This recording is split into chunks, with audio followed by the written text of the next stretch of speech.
Chapter 1703. Gu Mengmeng's scalp went numb. When did the males in her family start such a perverted mode? Why did it feel like all of them were abnormal? Xiao Meng. Elvis was the first to attack. His blue eyes stared straight at Gu Mengmeng, as if Gu Mengmeng was a woman who was about to abandon her family and children. He said, "I threw Wang Suyun into the dungeon with my own hands." Gu Mengmeng tilted her head and looked at Elvis in confusion. What did he mean? Tu Meng. Snake immediately opened his mouth. Before you guys transmigrated here, I had already come into contact with them. I was so angry that I personally beat them up before throwing them into Zimbabwe. I beat up a family of 3. It was just that my body had not recovered to its normal state at that time, so I did not kill them. Gu Mengmeng looked at Snake in confusion. She did not open her mouth but seemed to be saying, "So? Baby Meng." Gregory interrupted in a low voice. Previously, I also kicked her once. Gu Mengmeng really could not keep up with the rhythm of these 3 men. She blinked and asked, "What are you guys trying to say?" Elvis and the other 2 pursed their lips and stared straight at Gu Mengmeng. Seeing that she did not reply after a long while, he could only sigh. You really only care about whether Leah did it cleanly or not. Other than him, you don't care about me or Snake, not to mention a guardian beast like Gregory. WTF. Gu Mengmeng did not understand. What were they even talking about? Previously at the stray beast camp, you had placed my hand in front of Natalie to let her touch in order to appease her. You were even willing to lie to me in the wild, saying that it was because she was my mother beast that you could resist letting her touch me. But now?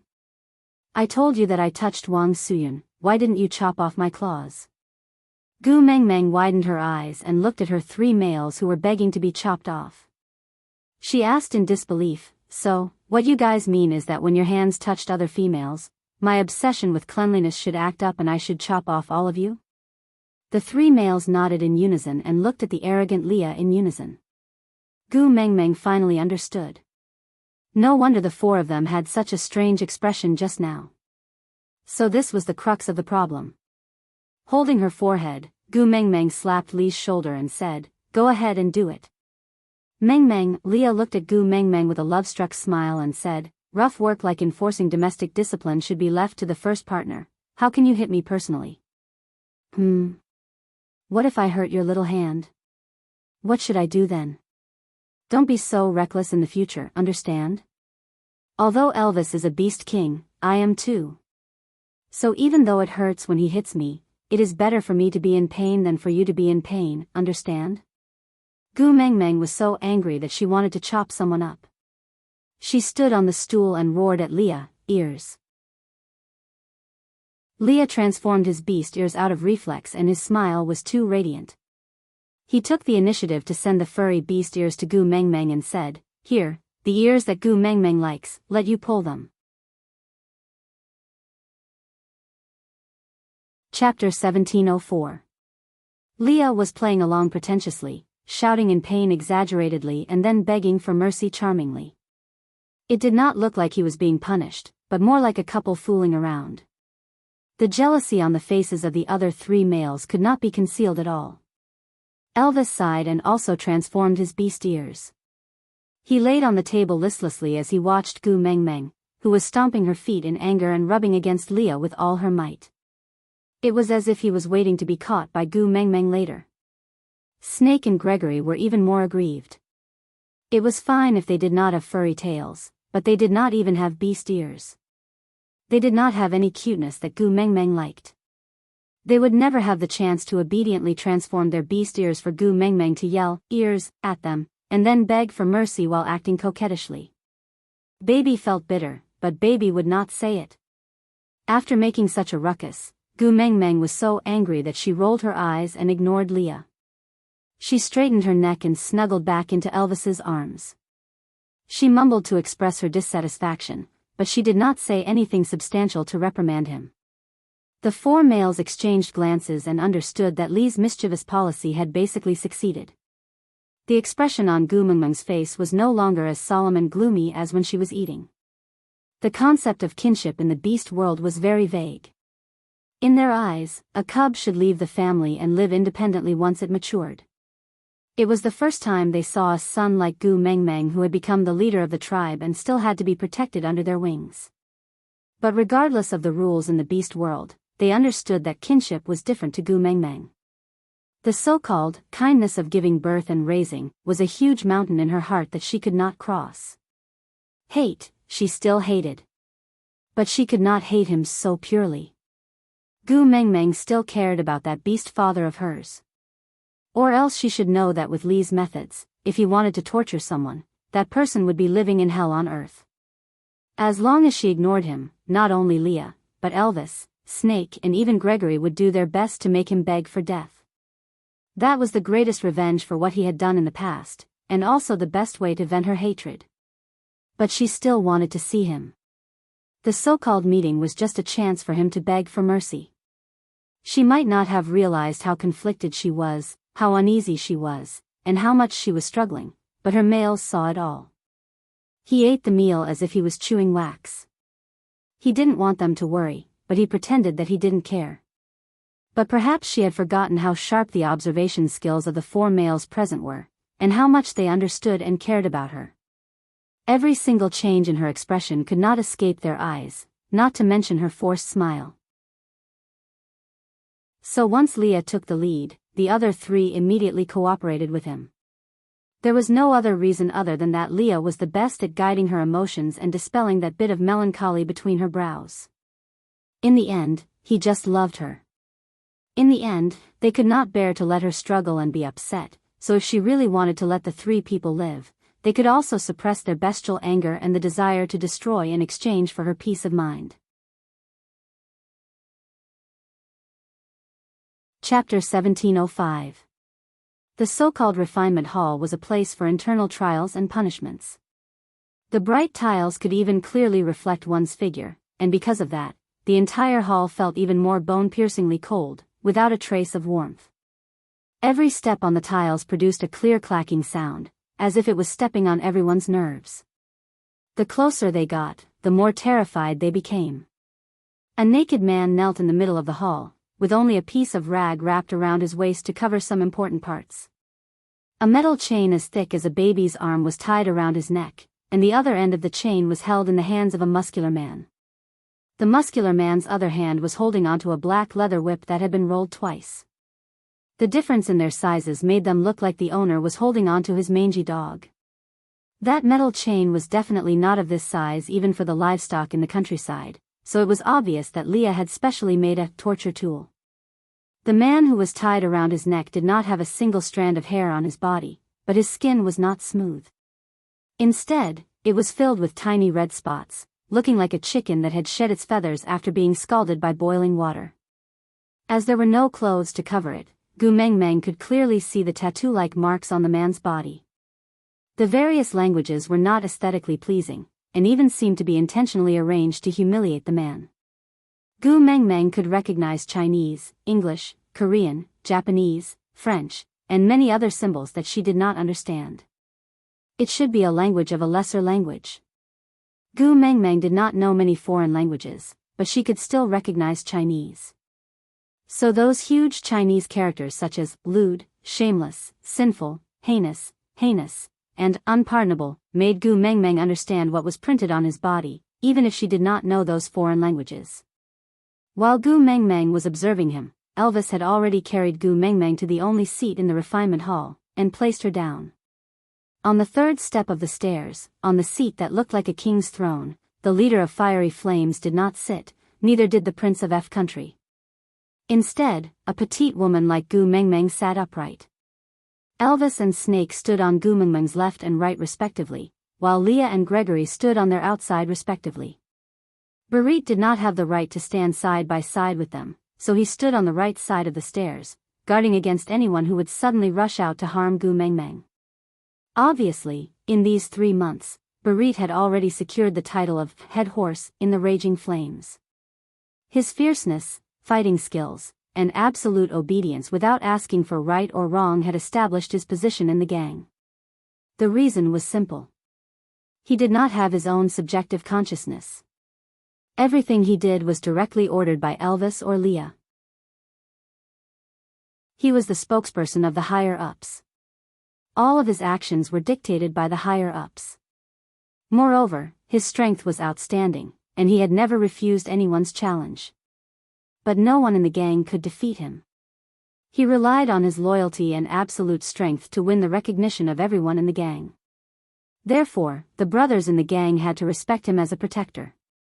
It was unknown when this title had become popular, but in short, within 3 months, there was an additional position in Raging Flames.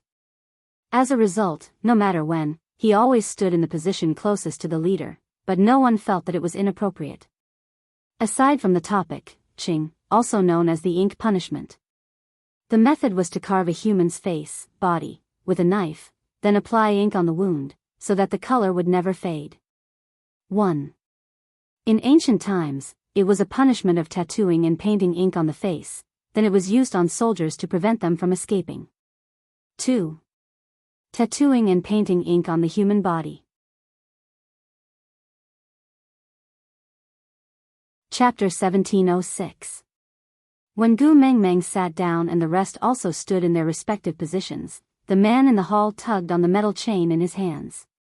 The hunchbacked man who was kneeling on the ground finally had a slight reaction. His murky eyes started to look around slowly, as if his pupils were not focused, as if he was looking at something, but could not see anything. The man was obviously not satisfied with his reaction, so he swung the whip, ruthlessly lashing it on the man's back. That crisscrossed scar was instantly added with a thick and heavy stroke. The man who was being beaten shrunk his body, but did not dare to dodge or escape. He could only groan in pain like a beast, curling up and trembling like a sieve. There was an indescribable feeling in Gu Mengmeng's heart. It was not guilt, heartache, pain or sadness.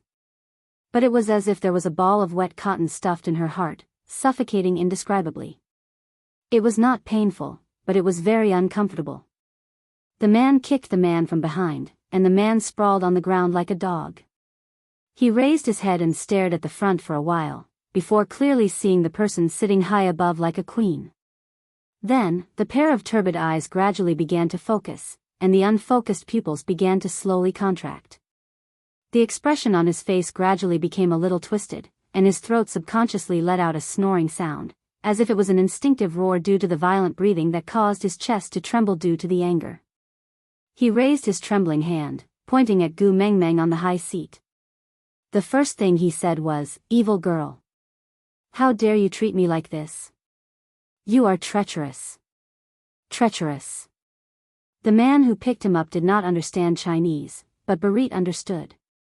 So without waiting for the rest to react, Barit had already rushed forward, stepping on the hand he was pointing at Gu Mengmeng. With a crack, it was the sound of bones breaking. Following the man's wail, Barit said coldly without any expression, "How dare you show your claws in front of her, you are overestimating yourself."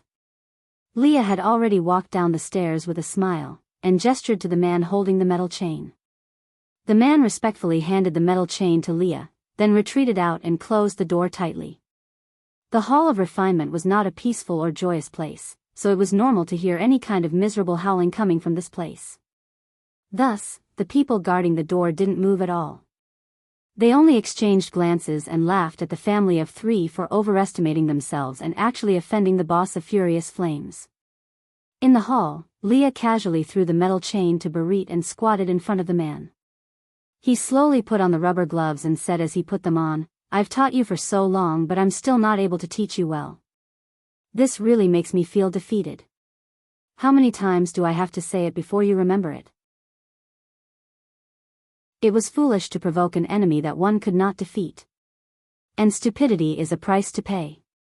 At the same time, Leah had already put on his gloves. With one hand, he pinched the man's lower jaw, forcing the man to open his mouth. With the other hand, he inserted 2 fingers into the man's mouth and crushed a row of his lower left teeth. Yes, he did not pull them out by the roots. Instead, he only crushed the parts outside of the gums. Chapter 1707. Moreover, if this spot started to fester, Leah seemed to be in a good mood. Thinking about how the ulcers in his mouth would remind him that this was the price he had to pay for offending Meng Meng in the next few months, Li's lips curled up slightly. If you don't want to eat with your front teeth like a rodent, don't say anything else that offends her. If there's a next time, I won't have such a good temper anymore, understand? With that, Leah patted the man's head lightly, as if he was educating his own disobedient pet dog, with a strange gentleness. The moment Leah touched him, the man could not stop trembling. He was not even that afraid when Leah crushed his teeth, but when Leah patted his head lightly, he was so scared that he peed his pants. A puddle of yellow liquid flowed out from his lower body, and the stench instantly permeated the air. Everyone present had an extremely acute sense of smell. Even a bird like Gregory was a few times more sensitive to smell than a normal human, not to mention Elvis, Leah and Barit, who had an acute sense of smell, as well as Snake, who was a snake that knew where its prey was just by smell. Leah took a step back in disdain, frowning slightly. I said before, what would happen if you pee?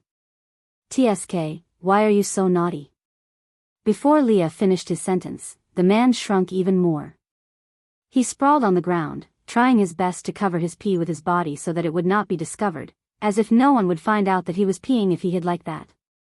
But what was the use of such a method? Elvis did not want Gu Meng Meng to be contaminated by his dirty breath, so he carried her up and strode away without another word. The rest also did not say a word, and just followed Gu Meng Meng out. As they walked out of the refinement hall, Leah used F language to instruct the guards at the entrance. Then, the guards used the walkie-talkie to instruct something, and not long after, someone brought 2 black wolf dogs into the refinement hall.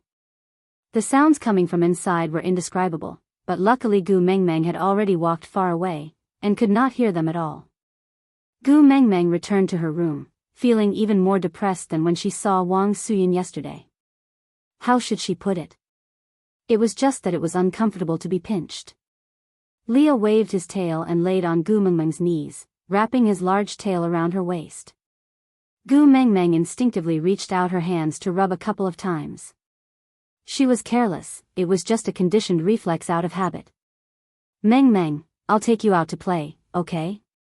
Gu Meng Meng was in a daze, as if she did not hear Li's suggestion. Leah was not discouraged and continued, Fei Rui has been recovering well recently and has already been transferred from the sterile ward to a normal ward. Do you want to see him? I'll take you there. Yes, their whole family was against having another male in the family. But if this male could make Gu Meng Meng smile, then their resistance could be dissolved by themselves. But Gu Meng Meng still had no reaction. Leah pursed her lips and gave Snake a look. I'll call Bailan and Zhang Jinqing over to play with you for a while? Snake asked softly. Gu Meng Meng still did not respond. Snake sighed silently, then looked towards Elvis.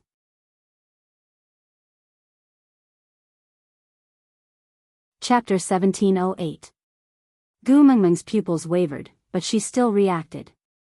She looked up at Elvis with a complicated expression on her face. She didn't say a word. She just laid in Elvis's arms listlessly. Elvis patted Gu Meng Meng's back gently and said gently, as a male, abandoning his own partner to be with another female is a crime worthy of going up on the platform of the deity's punishment in the beast world. Not to mention the fact that he had abandoned the precious female cub, leaving it to suffer and face dangers and difficulties alone. If this was the beast world, the 2 points I just mentioned would be enough to make him a sinner in the eyes of all the males in the beast world. Because he has shamed the word male. Even stray beasts would not take him in. They would gang up on him and kill him in the cruelest way possible. Gu Meng Meng pursed her lips. She knew that Elvis was right. It was not hard to understand why normal males would view him as an enemy. It was also easy to understand why the stray beasts would also view him as an enemy. Stray beasts were indeed cruel. They would humiliate and torture the females they snatched. But there was one thing. No matter how cruel, how bloodthirsty, how evil and unbridled they were, none of the stray beasts would turn around and hurt the female who had abandoned them. They were extremely cruel to everyone in the world, including themselves. But they would never do anything to hurt their partners even if they died. Peter was the only exception. He had snatched the female who had abandoned him back. But even though he had snatched her back, he had never really hurt a single hair on Natalie's head. At the end of the day, he still loved her very much. That was why he was able to clear his stray beast identity and let Natalie accept him again. She even mated with him and gave birth to their own child.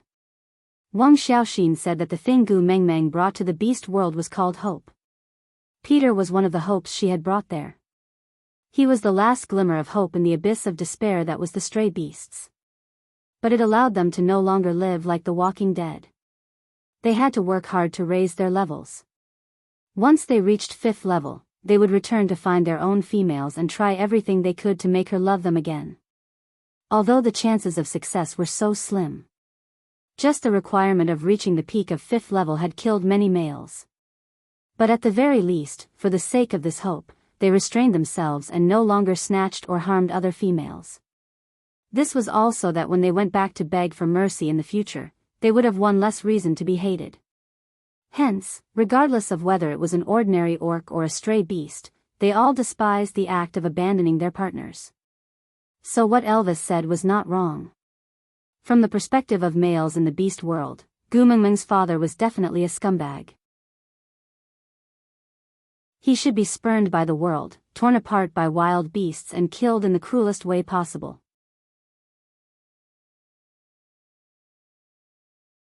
Chapter 1709. We can stop torturing them and let them die a quick death. Elvis's face darkened. It was obvious that he was very against this decision. But if torturing these people would make Xiao Meng depressed, then he would rather let himself feel aggrieved. Gu Mengmeng looked up at Elvis without saying a word. They all understood her, so how could she not understand them? Snake had her shared memories. Snake probably remembered even more clearly what she had gone through when she was young than she did. And whatever Snake remembered, he must have already told the other 3 males in the family. That was why they hated that man to this extent. She was the treasure in their palms, the flesh in their hearts. Gu Mengmeng was even more precious than their own eyeballs. Just a frown from her could make the 4 men extremely nervous, not to mention those nights where she hugged her knees and cried bitterly in a corner. Those unexplainable grievances and the torment of having to force herself to grow up just to make a living. She was afraid that every single tear she shed had taken root in their hearts, becoming thorns, piercing them with endless pain, engraved in their bones and hearts. That was why they could not forgive that man. That was why Leah would say, this was his revenge, his hatred, he could not let it go. Seeing that Gu Mengmeng did not speak for a long time, Elvis thought that she was not satisfied. Although he was not willing, as long as she could smile again, there was nothing he could not give in to. If you want to let them go, no. Gu Mengmeng shook her head. Then, she swept her gaze across the faces of the 4 males in her family. Finally, her gaze landed on Li's face. She said, let that girl who was skinned by you breathe her last. She did not do anything wrong and should not be punished because of her parents' actions. So, let it end and let her die a quick death. All right. Leah would not reject Gu Mengmeng at such a time. Even though to him, that girl was not innocent. After all, she was the one who took everything that belonged to Gu Mengmeng. What's more, peeling off her skin wasn't to punish her, but to torture her parents who had witnessed the whole process. However, since Gu Mengmeng had spoken, he would be merciful and let her die a quick death. Gu Mengmeng continued, as for that man and Wang Suyun, you guys can do whatever you want, I won't ask and I don't want to see them again. But you have to promise me that you will not hide anything from me in the future. The 4 men nodded seriously and made the most solemn promise. Gu Mengmeng wanted to sweep the matter under the rug and pretend that it had never happened. However, humans might choose to abandon themselves to despair and wait for death under absolute pressure, but if they discovered a gap under this high pressure, they would spare no effort to struggle to the death. A person's desire to live was a terrifying thing. It was enough for one to pass through the heavy defenses and obstacles in a place like the fiery flames to once again stand in front of Gu Mengmeng. Perhaps because he had some expectations, the man was not as dispirited and listless as he was when they first met, even though he was as skinny as a withered corpse. Instead, his eyes were shining brightly, and when he looked at Gu Mengmeng, his gaze was no different from that of a wild beast.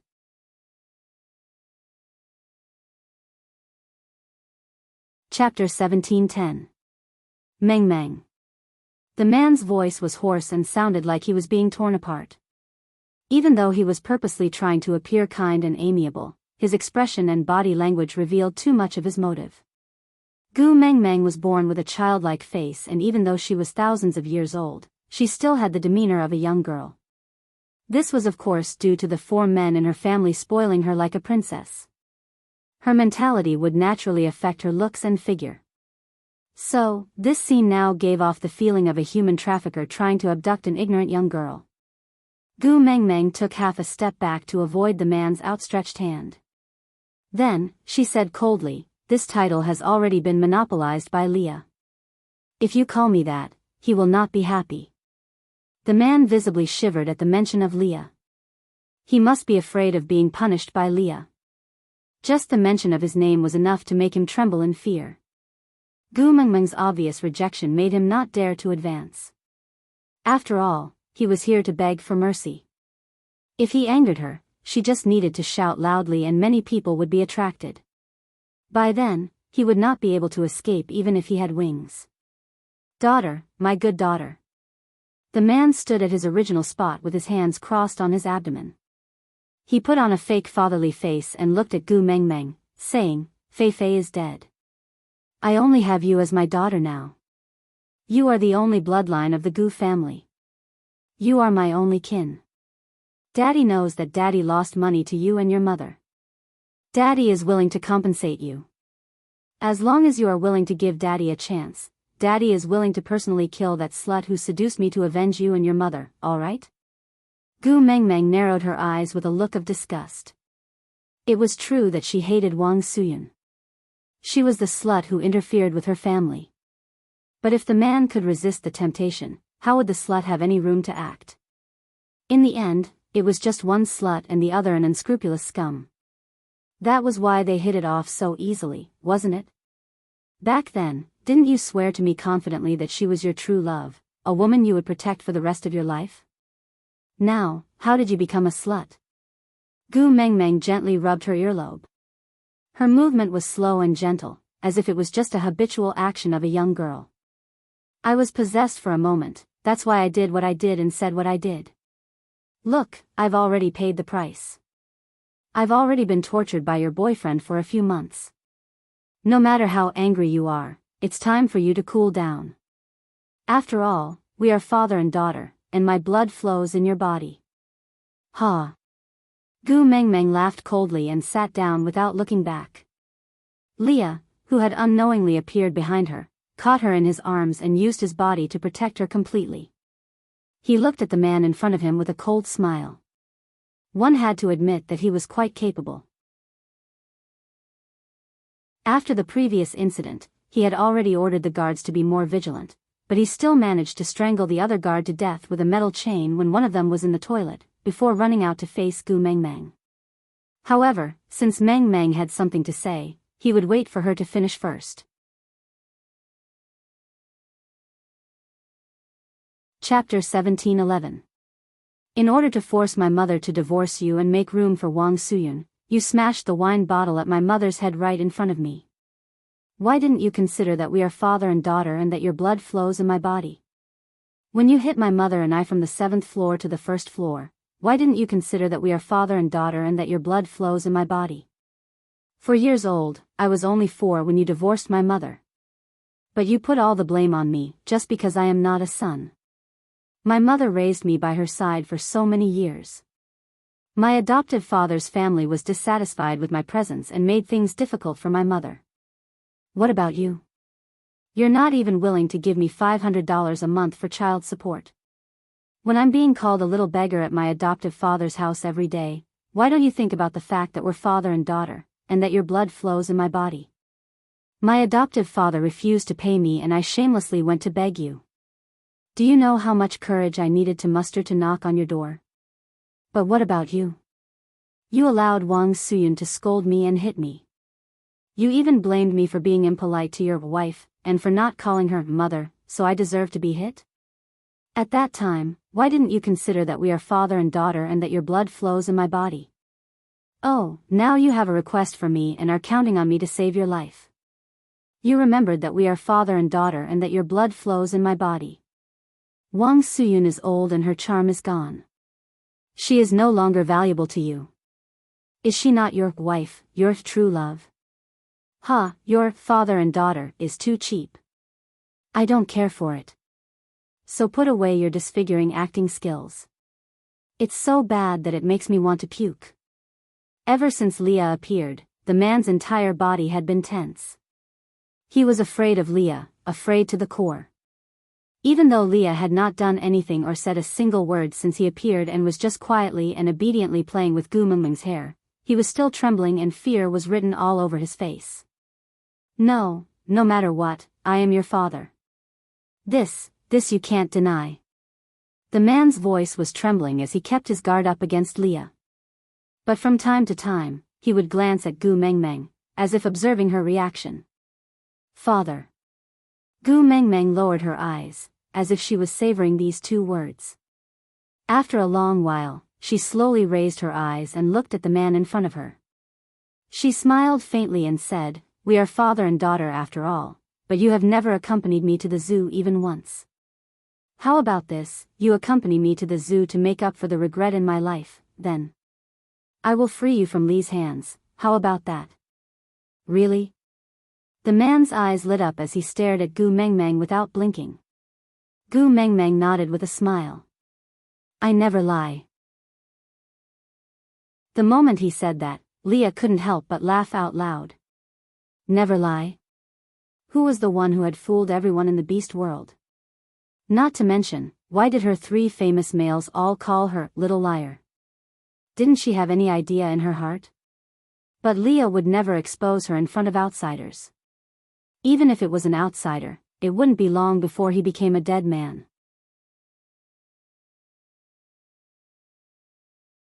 Chapter 17:12. The information revealed in Gu Mengmeng's words was enough for every male to know what she was planning. So everyone smiled at the same time. Elvis took Gu Mengmeng from Li's hands and carried her in his arms as if he was carrying a child. Leah put on rubber gloves and pinched the man's shoulder.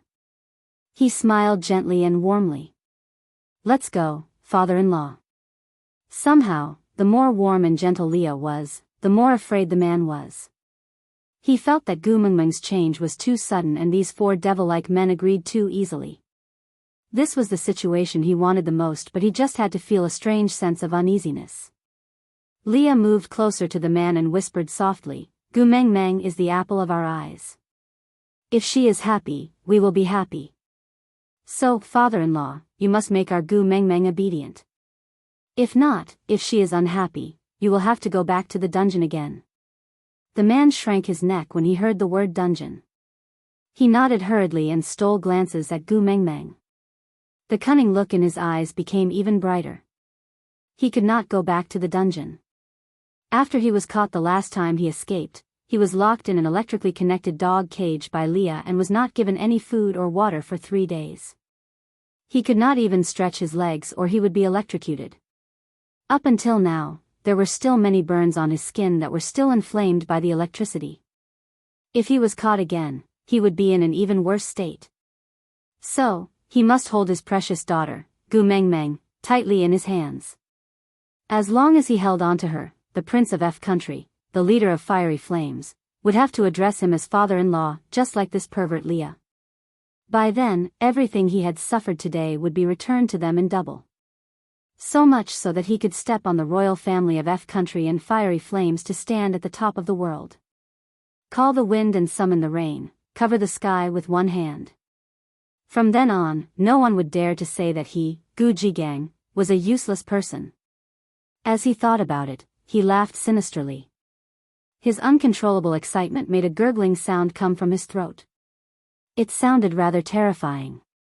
The so-called zoo was definitely not a normal zoo for tourists, but Li's idea. Snake had used the name of the royal family to enclose the land, while Elvis had used the power of the Fiery Flames to smuggle back all kinds of wild beasts, creating a miniature biological chain.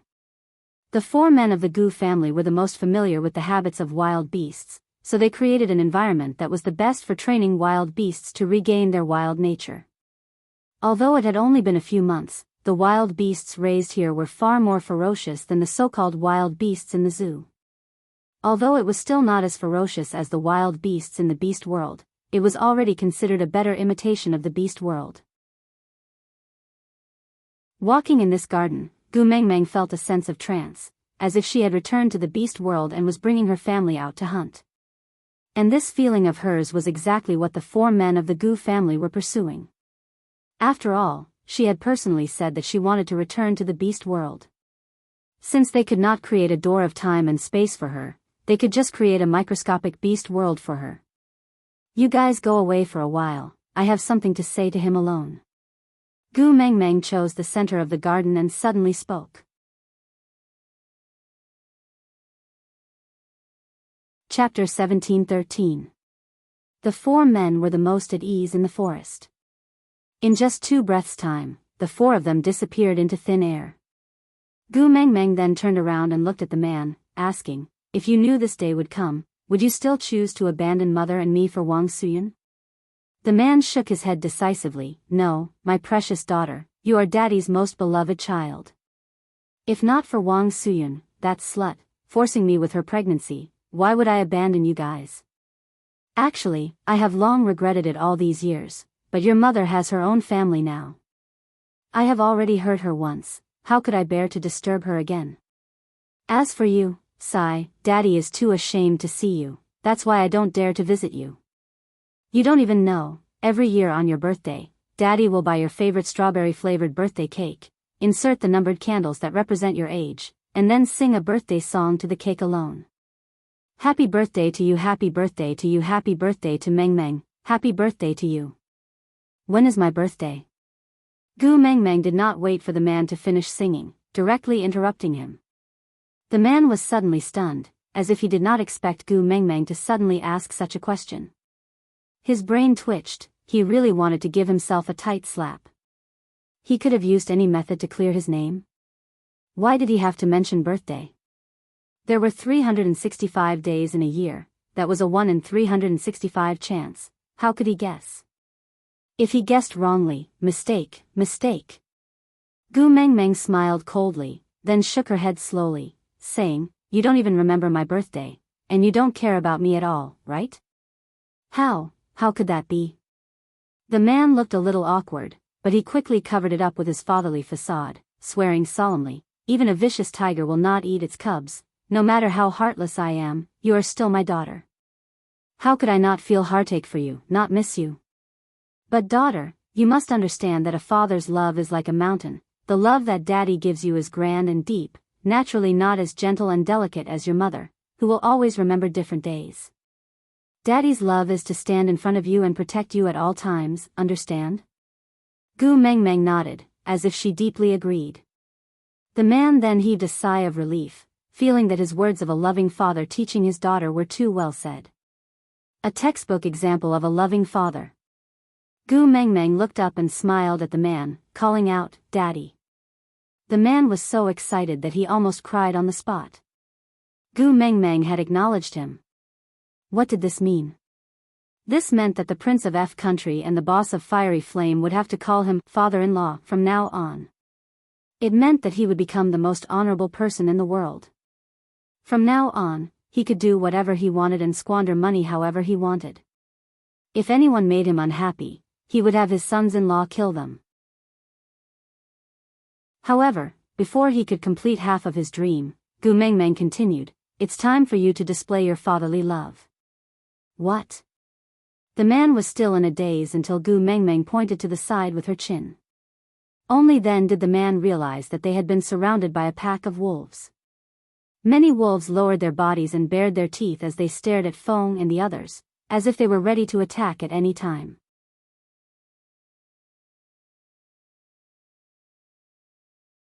Chapter 17:14.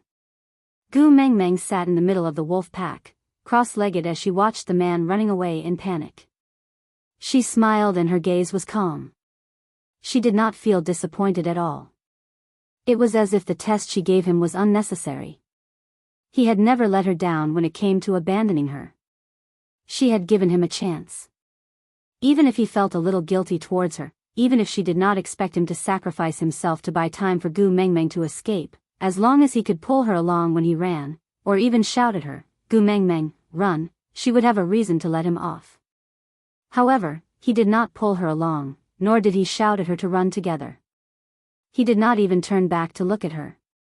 Moreover, he even pushed her directly into the pack of wolves. His fatherly love was like a mountain. Was it like the Golden Chicken Mountain? Gu Mengmeng just sat on the ground with the wolf pack surrounding her. There was not a single trace of the fierceness in her eyes. She was as obedient as a dog. Elvis walked out from behind the tree and carried Gu Mengmeng into his arms. He whispered into her ear, "The ground is cold, let me carry you." Gu Mengmeng did not object and just let Elvis carry her obediently. Then, Snake leaned half his body down from a tree in his half-beast state. His snake tail wrapped around his arm and his body hung in midair. He said, "Tu Meng, are you sure you want to see it with your own eyes?" Gu Mengmeng did not look up at Snake. She just stared at the man who was being dragged back like a corpse by the snake not far away. A snake as thick as a thigh used its tail to wrap around the man's arm and dragged him towards Gu Mengmeng. It only stopped when it was a step away from Gu Mengmeng. It spat blood at Snake, as if it was reporting its mission. Snake nodded. That snake then released its tail and slithered towards a tree at the side. It hid in the treetops to spy on the man just now. The arm that was wrapped around by the snake had already turned into mud. Bits and pieces of broken bones poked out from the flesh. That arm was the one he used to push Gu Mengmeng. I used just the right amount of poison so that he could clearly see how he died, but he could not even struggle. Snake's smile was so cold that it made one's blood run cold. Gu Jigang's eyes widened. He wanted to scream, but no sound came out. Everything in front of her was too strange. A pack of wild wolves surrounded Gu Mengmeng like domesticated dogs, and a half-human, half-snake monster was hanging from a tree. He tried to open his mouth but no sound came out. His entire body was numb, and just like what Snake said, his mind was clear but he had no control over his own body. Unbeknownst to him, many small snakes as thick as a thumb had surrounded him. His open mouth had become a playground for the small snakes to explore. One by one, the snakes drilled into his body through his mouth. It was too late for him to shut his mouth. With his own eyes, he saw the colorful little snakes burrow into his mouth. He could clearly feel them moving along his esophagus. He even saw his stomach rise and fall like a wave. Then, a small red head burrowed out of his belly button. The smell of blood stimulated the pack of wolves, and they let out low growls, as if they were enduring the desire for blood in their bodies. After all, with the Wolf King around, how would they dare to be impudent? Go. Digression, Golden Chicken Mountain. It was said that after a person dies, they have to walk the road to hell. The fifth stop on the road is the Golden Chicken Mountain.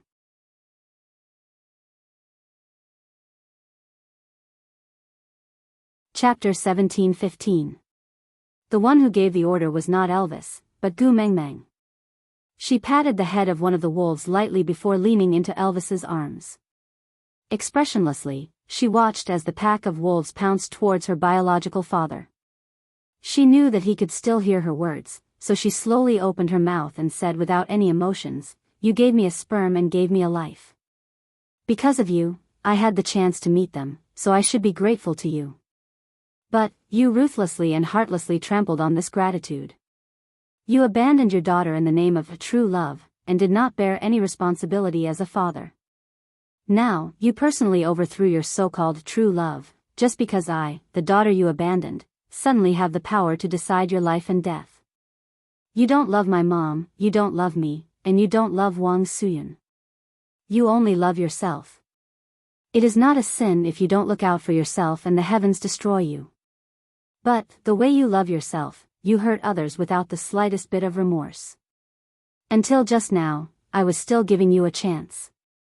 Even if you still have a shred of conscience, even if you still have some blood ties, even if you don't call for me when you escape, at least don't push me, or, if you plead for Wang Suyun along the way and not push all the blame to her, let me see a little bit of the relationship between husband and wife, then I can believe the two words true love, I said that year and spare your lives. Unfortunately, in the end, you only love yourself. In front of yourself, everything else can be sacrificed. My mother is like that, I am like that, Wang Suyun and your daughter are also like that. As Gu Mengmeng said, she suddenly laughed. Looking at Gu Jigang, whose intestines had been pierced, she hid half of her face in the shadows like a ghost in the dark night. Her voice was cold, and coupled with the rustling of the leaves in the wind, it sounded like the singing of a wandering soul from hell. Bloodline is a magical thing. That sperm of yours has established a part of my personality that's really like you. Such as selfishness, such as heartless. You could turn a blind eye to the torture I endured when I was young, so I could watch you being eaten by wild beasts with my own eyes and not do anything. If you can push me to the wolves to escape, then I can personally order the wolves to eat you up. I won't leave a dangerous factor in this world who can attack me from behind at any time. If you hate me, remember to turn into a malicious spirit and come back to take revenge on me. Only then will I have the chance to beat you to the point that your soul will fly away and scatter, never to be reborn again. By the time Gu Mengmeng finished her last word, Gu Jigang's throat had already been bitten off by the wild wolves. His entire body had already been devoured clean, leaving only a pool of dirty blood stains and a hideous face with eyes wide open. Snake threw a glance over, and the snake that had been coiled up on the tree after capturing Gu Jigang slowly slithered down. After hissing and sticking out its tongue, it swallowed the head in one gulp. At this point, Gu Jigang had been completely devoured by the pack of wolves and snakes. This person no longer existed in this world. Even his corpse could not be put back together. Gu Mengmeng exhaled heavily through her nose, then lowered her eyes to calm her emotions. Elvis did not say much and just carried Gu Mengmeng out of the forest. There was no other reason other than that Xiao Meng was afraid of seeing blood.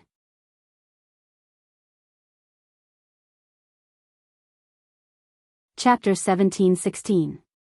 Elvis hesitated for a moment before replying. They went to deal with Wang Suyun. Yeah. Gu Mengmeng did not ask further about how they would deal with Wang Suyun. Because to her, Wang Suyun's identity was much purer than Gu Jigang's.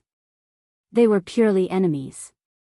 Gu Mengmeng would not blame Wang Suyun for Gu Jigang's affair and abandoning his wife and daughter. Because if this man had a sense of responsibility, he would not have given Wang Suyun such a chance. If he had even a little conscience, he would not have been so cruel to her and her mother. Gu Mengmeng had always felt that the man was the main culprit in this affair. After all, if a cow does not drink water, no one can force it. A fly would not bite an egg without a crack. That was probably the logic. Gu Jigang was a man who would not stay by his wife's side for the rest of his life. So even if there was no Wang Suyun, there would be Li Suyun and Zhang Suyun. But this did not mean that Wang Suyun was not at fault for intervening in someone else's marriage and destroying someone else's family, even if there was no Wang Suyun. Gu Mengmeng did not want to criticize all the mistresses in the world on behalf of justice. She only represented herself and hated Wang Suyun for intervening in her life and destroying her family. Even with the passage of time, when she saw Wang Suyun's face, she would still remember how Wang Suyun came home with a pregnant belly and forced her mother to divorce under the guise of true love. She also did not forget how she instigated her father and mother to fight for custody of the house her parents bought when they got married. She used the reason that the father's family structure was more complete and more suitable for the child to grow up. Ha, how ironic. His affair became his advantage in front of the law. She snatched her mother's man as she wished, lived in her mother's house and hid her mother's child. Gu Mengmeng would not forget the days when she was locked in the hammock and not allowed to come down. Even when she went to the toilet, she had to be careful not to be discovered by her. Otherwise, the phrase, "I'll hit you every time I see you," would come true.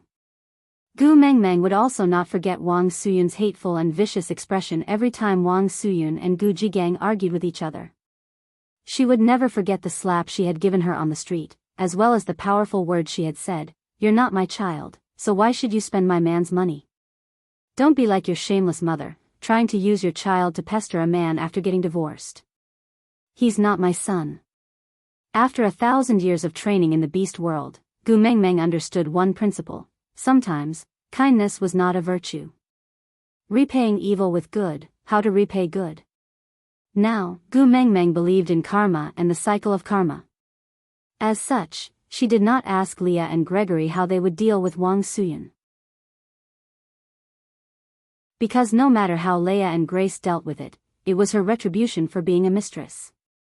Not every mistress who wrecked someone else's family would receive such retribution. Wang Suyun could only blame her bad luck. The person she had offended was Gu Mengmeng.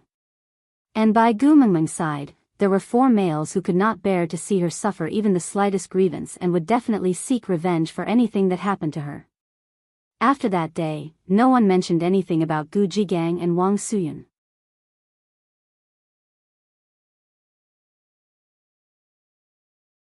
Chapter 17:17. The 4 males in the family were worried that Gu Mengmeng would be depressed because of this matter. Although she said she did not mind, she still gave Gu Jigang a quick death. Yes, being eaten by wild beasts was already a relatively easy way to die. After all, with Li's methods, Gu Jigang would probably live to 100 years old and die without a way out. But after a few days, Gu Mengmeng ate and drank as she liked without being affected, so the 4 males in the family gradually relaxed. Snake had always been very busy, especially after Elvis took over the fiery flames. He was no longer the family's only source of income, and even his position as the main source of income was in danger. This made him feel a sense of crisis, so he became more concerned about the family's matters, and became busier and busier. And Elvis, as the first partner in the family, wanted to maintain his position in the family, so he definitely could not let Snake keep suppressing him. In addition to the knot in his heart from 1,000 years ago, he desperately wanted to win Snake for once. So, the first partner and the partner with the mark on his heart fell into a strange competitive atmosphere. Neither of them tried to trip each other up, and even cooperated with each other. After all, the money they earned would eventually go into Gu Mengmeng's pocket. Only a fool would sacrifice his own family's benefits to compete. But while they cooperated with each other, they were also secretly competing with each other. The battle between their claws and fangs was also very intense. Gu Mengmeng did not stop them from fighting. It was normal for males to be competitive. Elvis had his responsibility and dignity as the first partner, while Snake also had his pride and backbone as a king. If Gu Mengmeng interfered, it would not be a good thing for either of them. Even the one who was favored would not feel happy. Because, did you think I could not win him, so you asked him to give in to me? The brains of the males in their family had always been abnormal. To them, the most effective way for her to love them was to keep making things difficult for them, and to be pretentious. Being sensible, trying to keep the peace, and making compromises, in their eyes, it meant that she didn't love them anymore. Her heart was tired, but she did not want to say it. Gregory had also been acting mysteriously recently. She did not know what he was busy with, but he would always greet Gu Mengmeng before disappearing for the entire day. Gu Mengmeng felt that it was strange, but she did not probe further. After all, although Gregory was her guardian beast, he was not her man in the truest sense, so he had the right to choose again. After all, this was the modern world, and modern women wouldn't reject you just because you liked someone else. Although Gu Mengmeng felt a little awkward, she did not force him. Gregory was very good, really very good. He was so good that if he wanted to abandon her to find a complete relationship, she had no right to say anything. What happened? Leah swayed his large tail and lifted Gu Mengmeng's little chin with his slender fingers. He squinted his eyes to look at her lost expression and asked softly, "Are you hinting at something by showing such a lonely look in front of me?"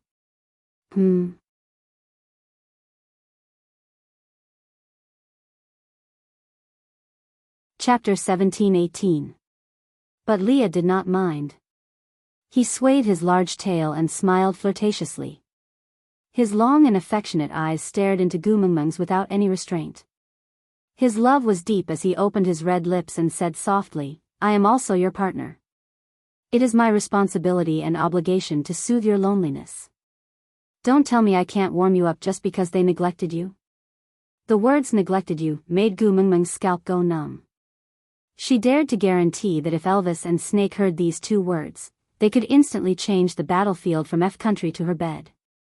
Thinking about how they were competing to see who could earn more money, if it was changed to who could make her unable to get out of bed for the longest time, Gu Mengmeng shuddered in disgust. She immediately smiled at Leah and said, "My good hubby, please don't say that. I have you by my side, how can I be lonely?" Leah raised his brows and looked at Gu Mengmeng, who was deliberately trying to please him. He pursed his lips and gave a profound smile. He asked with a look as if he had gotten the upper hand, "Really?" Gu Mengmeng was really helpless. They had been together for 1,000 years. How could she not understand the obvious come and praise me look on Li's face? Holding on to Li's arm, Gu Mengmeng hung her whole body in his arms. She looked up and smiled, saying sweetly, "Of course, my hubby is extremely handsome and is the best-looking male in the world. I don't even have time to look at you, how would you have the time to be lonely?" Leah pinched Gu Mengmeng's chin and kissed her lightly on the lips. "I don't want to compare myself to all the males in the world. Just tell me, am I the most good-looking in our family?" Leah smiled. Gu Mengmeng felt that there was an infinitely large pit in front of her. If she jumped into it, Elvis and Snake would torture her to death. If she did not jump, Leah could torture her to death without waiting for them to return.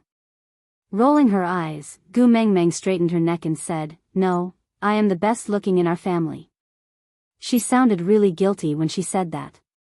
Perhaps when compared to the females in the beast world, Gu Mengmeng could be considered a heavenly beauty. But in the present world, Gu Mengmeng was at most above average. This was the temperament and aura that she had accumulated over 1,000 years, as well as the absolute love and nourishment from the 4 men at home. When she first transmigrated, she could only be considered below average in the modern world.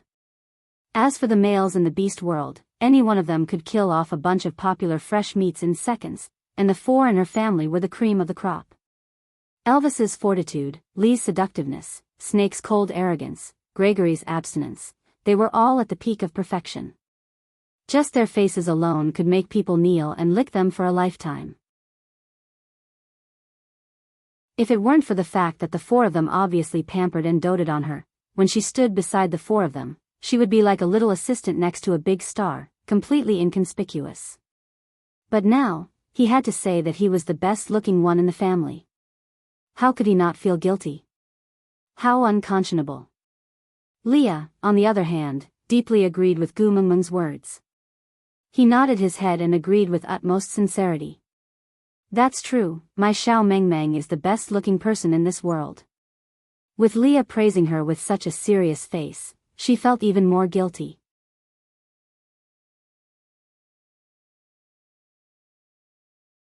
Chapter 17-19. Another honeymoon. Gu Mengmeng thought about it. During the previous honeymoon, it was Cole who used a medicinal worm to trick Leah and try to replace him. In the end, when Leah counterattacked, Elvis and Leah cooperated and put on a show to kidnap her away. After that, when she was the messenger of the beast deity, the family of 3 never separated. After that, Snake and Gregory came back and they became a family of 5, almost inseparable. But when they first transmigrated to the modern world, Snake played a small trick and made Elvis and Leah throw her over a week earlier. So to Elvis and Leah, she had a week alone with Snake. Although this week did not exist in her timeline, to Elvis and Leah, it was a solid 7 days of separation from her. After that, Snake was busy with tribe matters and Leah was arranged by Gu Mengmeng to treat Quinton's illness, so she had a few days alone with Elvis. Putting aside Gregory, the guardian beast with an empty name, among the proper partners, only Leah had not been alone with her since they came to the modern world. Her partner was very open-minded and magnanimous when it came to other things, but when it came to her, he would haggle over every little detail. So, when Leah said that, Gu Mengmeng understood that he was feeling aggrieved. Hugging Li's neck and rubbing his face intimately, Gu Mengmeng smiled and replied, "All right, let's go on a honeymoon." Leah was extremely satisfied. He kissed Gu Mengmeng's little face and asked, "Do you have any special place you want to go? If not, can I arrange it for you? Gu Mengmeng smiled and nodded. Then, she leaned into Li's arms and said gently, with you by my side, anywhere is good. Li's heart melted because of Gu Mengmeng's words.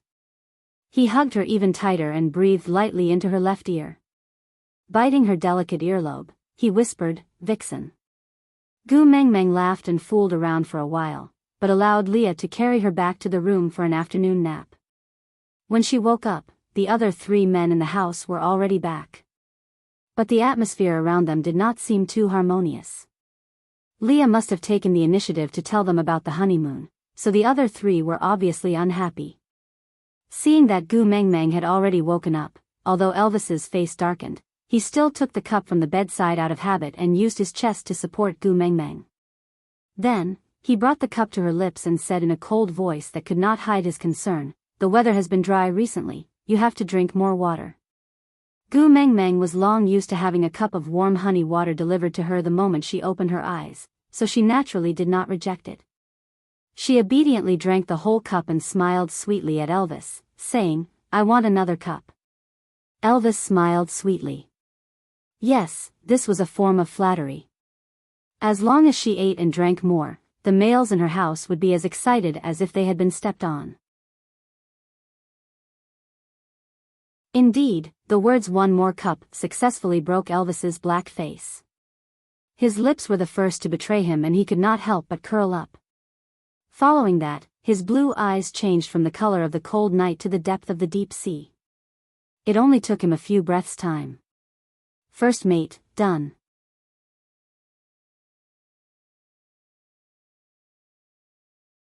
Chapter 17:20. Gu Mengmeng rested her head on Snake's chest and took the cup of honey water from Elvis. As she drank, she said, Bailan said she is going to hold her wedding with Zhang Jinqing next month, so we have to make a trip back to S-City. Do you have time? Snake raised his eyebrows and gave a low laugh. Back to S-City.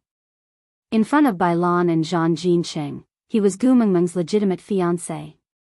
Although he was the prince of F country, S-City was his true home ground in Gu Mengmeng's territory. I will always be available whenever you need me. He lowered his head and kissed Gu Mengmeng's cheek. The person who was so cold that he could freeze the air into ice was now like the spring breeze in March. Although he was a little cold, there was a unique gentleness to him. Second partner, settled. Taking a deep breath, Gu Mengmeng looked up at Gregory. He had not been seen these few days. Perhaps, he had a new life plan? Suppressing the disappointment in her heart, Gu Mengmeng only smiled at Gregory and did not say anything else. Since she could not give him a complete set, then she would just let the bird man go. A bird's eyes were the sharpest and he could clearly see that Gu Mengmeng was pacifying her first and second partners. Of course, Elvis and Snake knew it too. But they were willing to fall for her little tricks and were just willing to be pacified by her. Gregory was still anticipating that Gu Mengmeng would say something to him, but she only smiled and did not say a single word. By right, after his return, although Gu Mengmeng was not as close to him as her other partners, she had never been so distant. Could it be, what did he do wrong that he did not know? Furrowing his brows imperceptibly, Gregory began to reflect on himself, but he could not come up with an answer no matter how hard he tried. Gu Mengmeng did not want herself to pay too much attention to Gregory, so she purposely did not look at him anymore.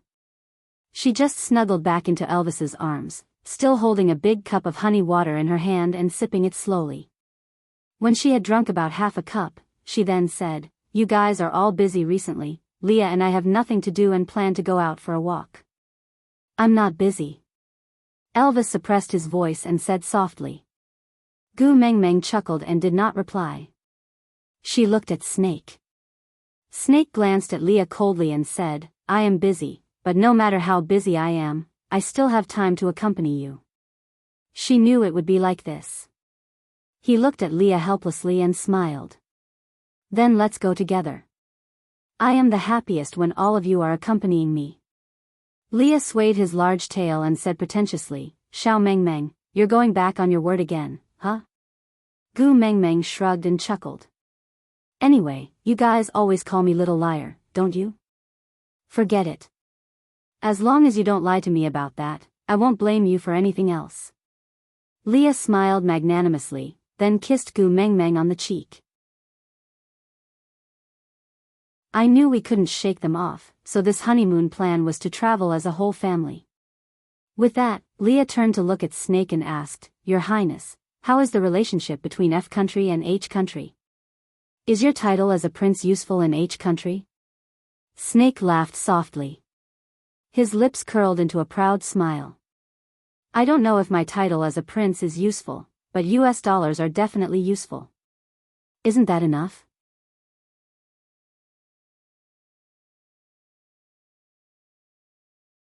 Chapter 1721. Elvis and Snake did not care much about money. Anyway, it was spent on Meng Meng in the end, so it was good. As for whose hands it was spent on, what did it matter?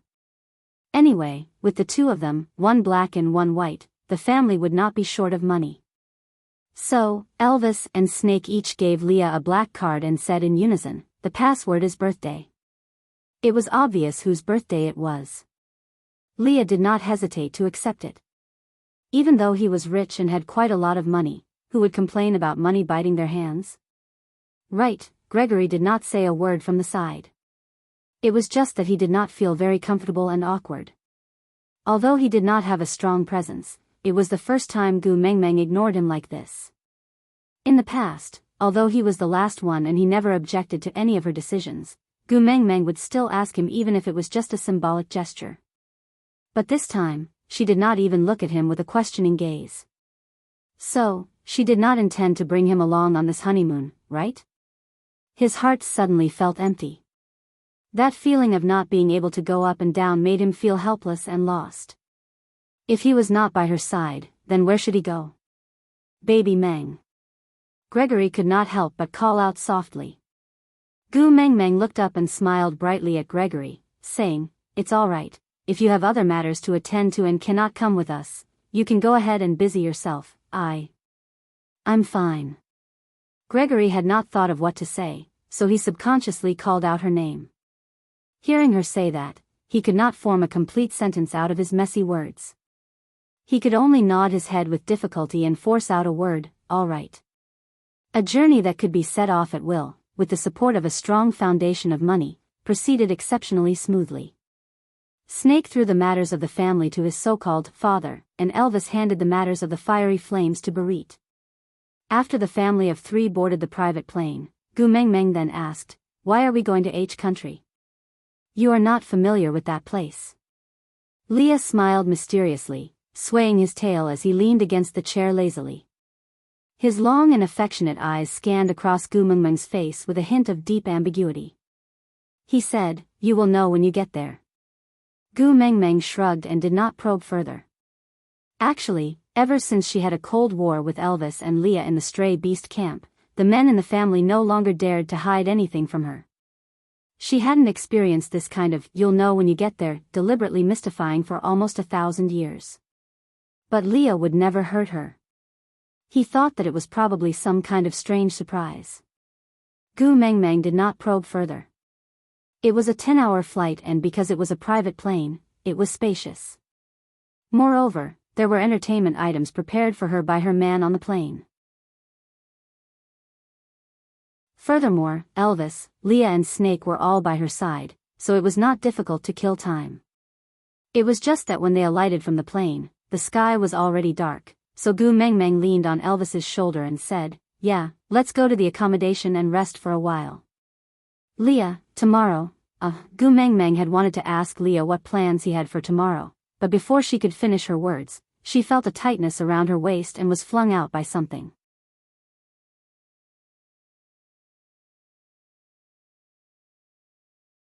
Chapter 1722.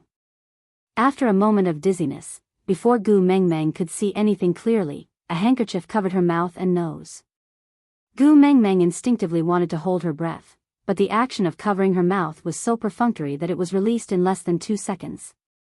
So, just going through the procedure? Then shouldn't she play along and pretend to faint? Gu Mengmeng was in a daze. A black headgear covered her and her arms were tied behind her back, but it was not a thick hemp rope or leather belt that tied her up.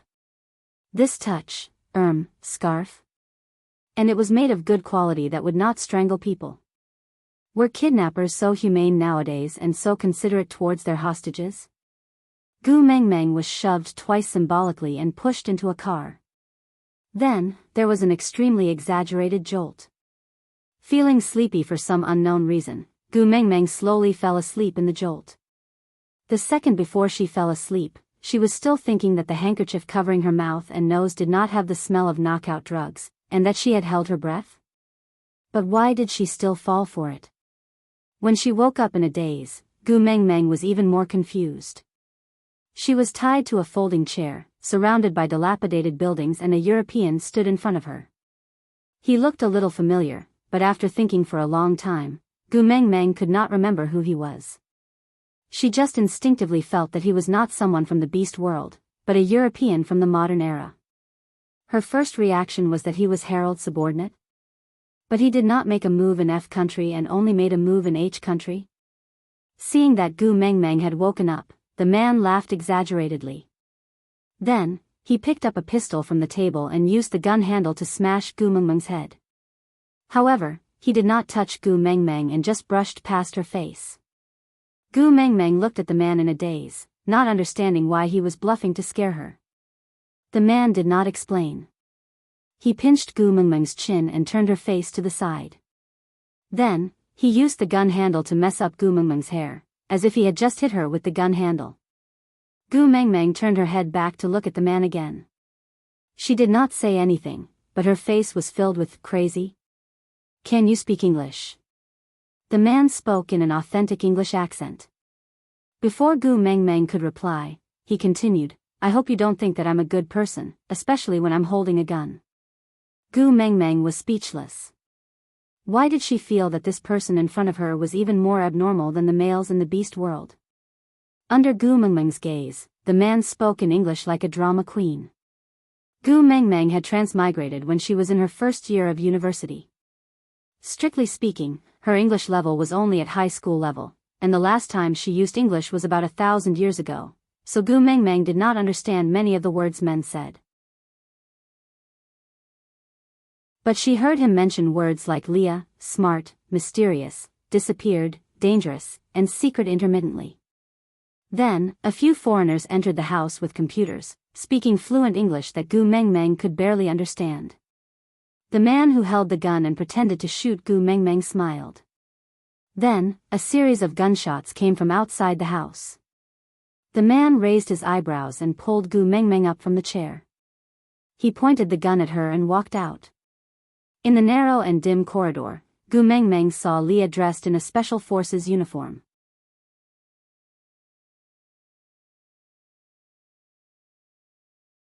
Chapter 1723.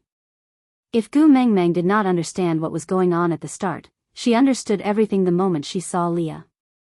That foreigner who looked familiar but she could not recall, she instantly remembered who he was. No wonder Leah wanted to come to H country, so this was his intention.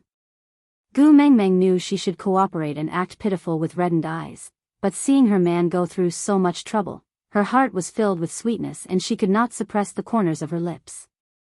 Gregory, who was supposed to be in F country, walked out from the corner wearing the same black Special Forces mission uniform. He stood beside Leah and said, "We can use the remote control to control the bomb vest, but we need to stall for some time." Then, the man asked Gu Mengmeng in English, what were they talking about? Gu Mengmeng smiled and replied in broken English, "We were talking about the weather, saying that today is a good day." The man indeed pointed the gun at Gu Mengmeng's head and spouted a long line of threatening words. Leah took out his gun and pulled the trigger. Then, the man's gun dropped to the ground and he roared at Leah, "Are you crazy?" Leah tilted his head and chuckled, looking extremely alluring. He said in perfect English, "Maybe. You can think that way, so don't touch her, don't scare her and don't talk to her. Your opponent is me, only me." Gu Mengmeng felt her face hurting. As someone who had gone through 9 years of compulsory education, her English was not as good as Leah, who had only come to the modern world for a few months. Did the people in the beast world all have language cheats? How many languages were Leah and the rest proficient in now?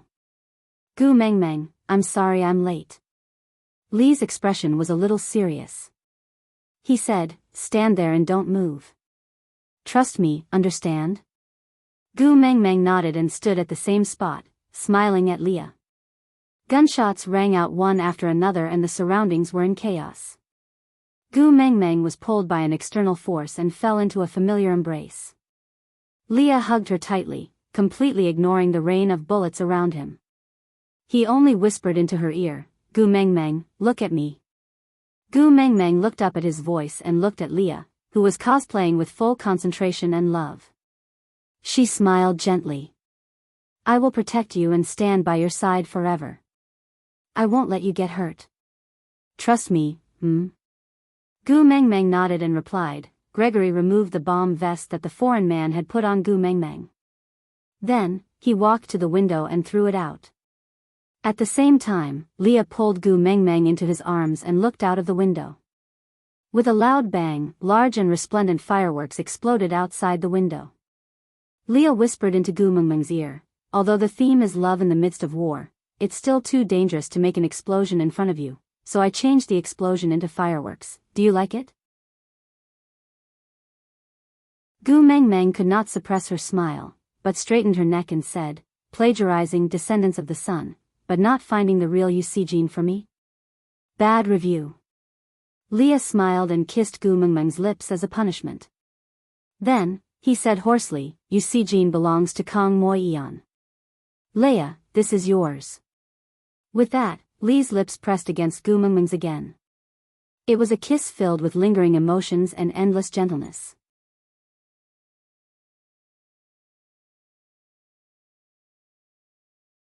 Chapter 1724. Confess. Gu Meng Meng smiled. Leah let go of Gu Meng Meng and took a step back. He knelt down on one knee and raised his handsome face, saying, in my name, I swear to you that from today onwards, you are my God, my life, my everything. Gu Meng Meng, I love you. Marry me, all right? Gu Meng Meng smiled and nodded. She opened her arms and waited for Leah to hug her. Leah stood up and held on to one of Gu Meng Meng's hands. He spun her around and hugged her with her back facing him.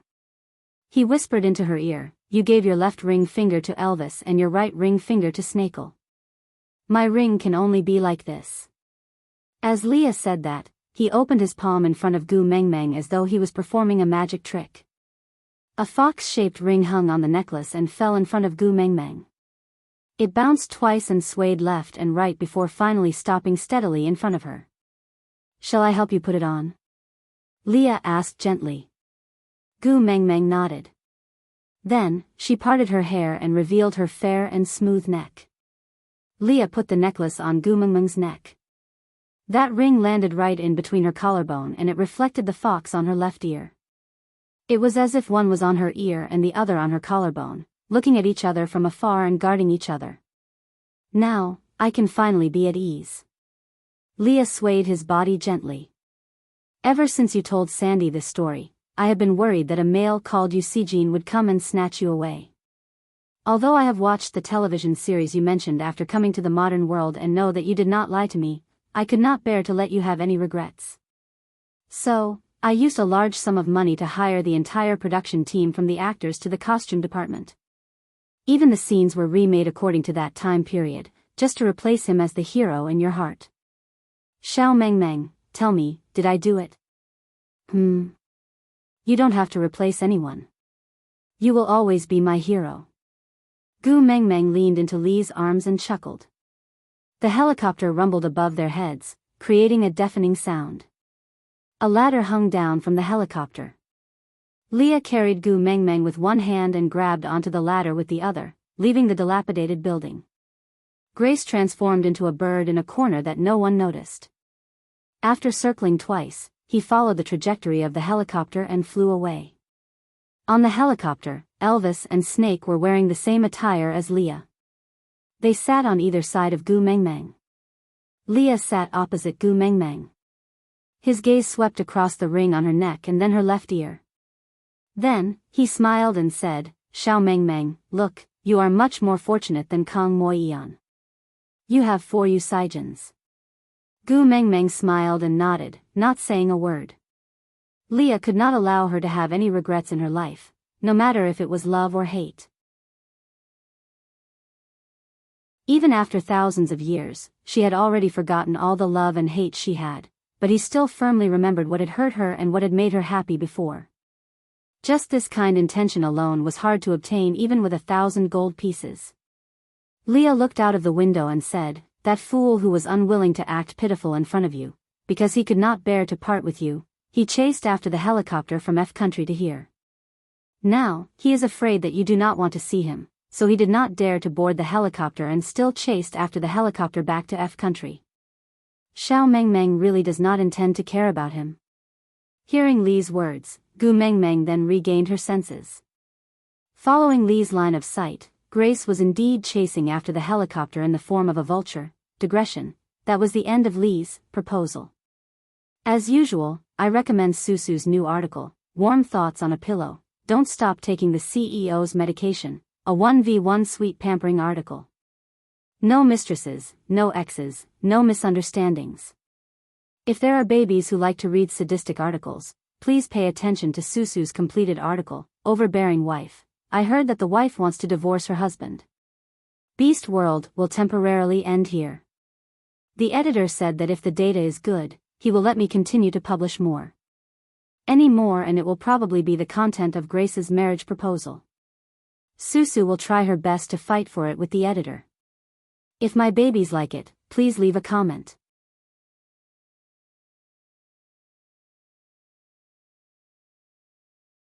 Chapter 1725. They changed their flight route at the last minute and did not fly back to F country directly. Instead, they chose the nearest airport to land temporarily and let Gregory board the plane. He was a little uneasy, as if he was afraid that Gu Mengmeng would be angry. After all, they had been together for so long. Although Gregory did not speak much, Gu Mengmeng still had a basic understanding of him. "Gregory, do you actually have something to say to me?" Gregory was stunned for a moment. He hesitated but still nodded. "What is it?" Gu Mengmeng looked at him quietly, using an encouraging gaze to express her anticipation. Gregory tried to pull Gu Mengmeng's little hand. Seeing that she did not resist, he slowly said, "It will be Chinese Valentine's Day in 3 days' time." Gu Mengmeng suddenly understood something. "So the reason why you kept disappearing mysteriously was to prepare for Chinese Valentine's Day?" Gregory nodded. His eyes were filled with anticipation. He wanted to invite Gu Mengmeng to spend Chinese Valentine's Day with him, but he did not have the right to monopolize her for even a minute. He was just a guardian beast. When Gu Mengmeng needed him, he would fulfill all her requests and was always prepared to sacrifice his life to protect her. However, she was now a beast deity. She was so powerful that no one could harm a single strand of her hair. So the value of his existence decreased again and again.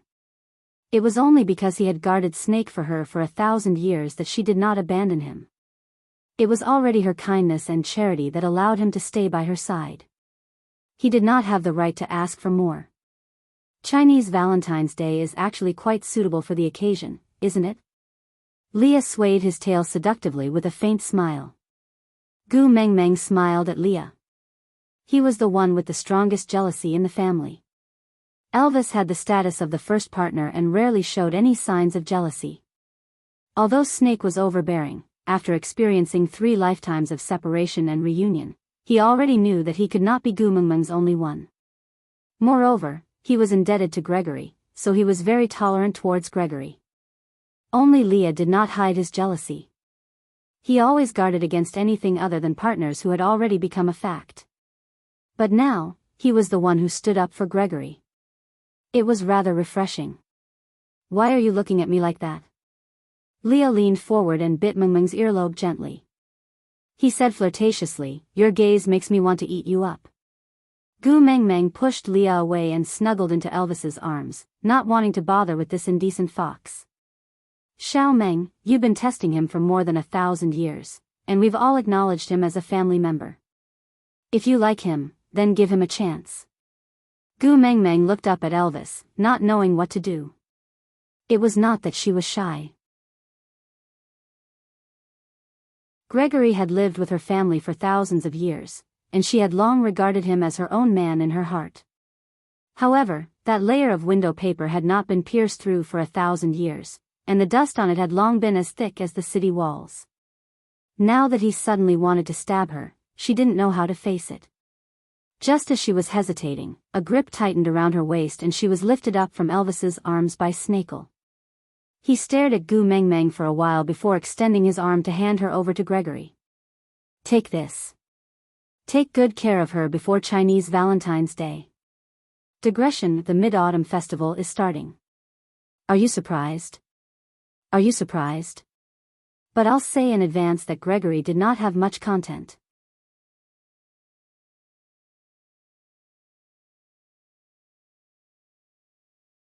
Chapter 1726. Gregory was a little agitated, his hands shaking as he hugged Gu Mengmeng. Gu Mengmeng did not resist and just leaned into Gregory's arms, looking at the other 3 males in her family. Their smiles were too natural, too in sync.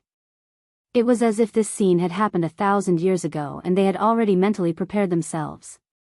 And the only ones who were at a loss were her and Gregory. The private plane was very spacious and there were 4 individual rooms. Elvis and the rest found an excuse and returned to their own rooms, avoiding each other and leaving the space for Gregory, the slow-witted fellow. They thought that after Snakel became the leader, Gregory would immediately confess to Gu Mengmeng and ask for an identity. At that time, they thought that they should make things difficult for him and let him know the rules of the family. However, this male who was the last to enter the family was the most law-abiding one in the entire family. After 1,000 years, they were about to turn into giraffes. He was finally enlightened and wanted to confess. The 3 males all felt an inexplicable sense of comfort. Naturally, they would not destroy it. Originally, being able to fly was my advantage. But now, if you want to ascend to the heavens, you no longer have to depend on me. It seemed like it had been 1,000 years since he hugged her like this. The last time was on Moda Mountain. Planes can fly, but it's different from you. You are irreplaceable, so don't think like that. Baby Meng, I miss you so much. For the past 1,000 years, we have never separated, we have always been together. Even when I look at you, I still miss you very much. Even when I hug you, I still miss you very much. I have no choice but to think of you all the time. Gu Mengmeng lowered her head, her eyes filled with guilt and apology. Previously, you were always sneaking around. I thought you had found someone you like here. Gregory's body stiffened and he probed, Are you doubting my loyalty? Gu Mengmeng shook her head and answered, It's just that here, I am no longer special. You can randomly pick a girl on the streets and she is very likely to be more outstanding, gentler, prettier and more loyal than me. So I am thinking, if you fall in love with someone else here, should I let you off? After all, I have already trained you for 1,000 years. Baby Meng, look at me. Gu Mengmeng looked up at Gregory's eyes. His eyes were very clear and had the unique cleanliness of a person who had been baptized by wind and snow. The bright and clear reflection of her shadow was focused and affectionate. The eyes of birds are the sharpest. No matter how far away we are, we can accurately see what we want to see. In my eyes, there is nothing but you. Whether there are outstanding, gentle, beautiful, and loyal girls in this world or not, it has nothing to do with me. As long as it's not you, it won't enter my eyes. I can't see anyone but you. But you've already looked at me for 1,000 years. Aren't you tired of it? What I'm doing every day, besides looking at you, is breathing. If I can get tired of looking at you, I can probably stop breathing. Gu Mengmeng smiled and took the initiative to kiss Gregory. The first kiss that had been delayed for 1,000 years made Gregory petrified in an instant. He was so stiff that he didn't dare to move.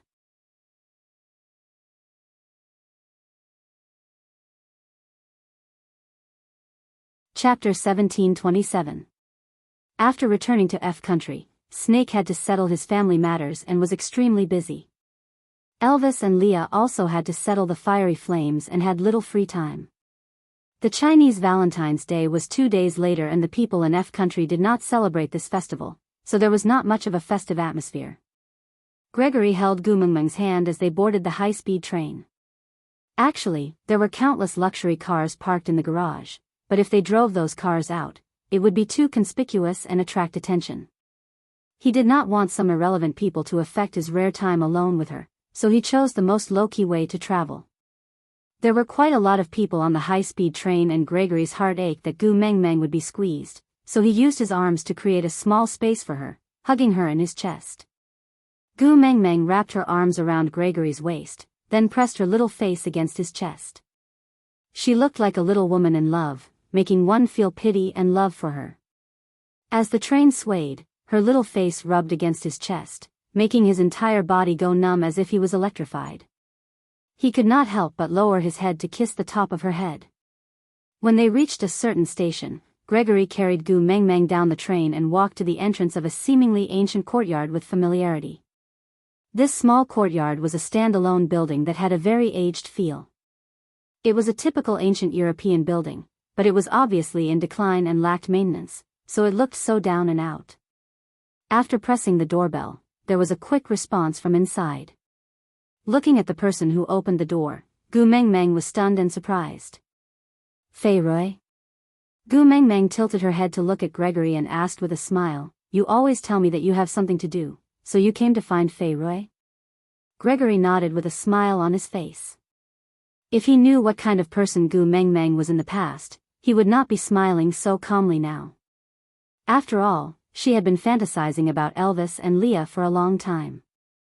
If not for that one time when she was drunk and fantasizing, Elvis took it seriously and almost killed Leah before committing suicide, she might still be unable to change her fujoshi trait. It was the most loving when two beautiful brothers were together.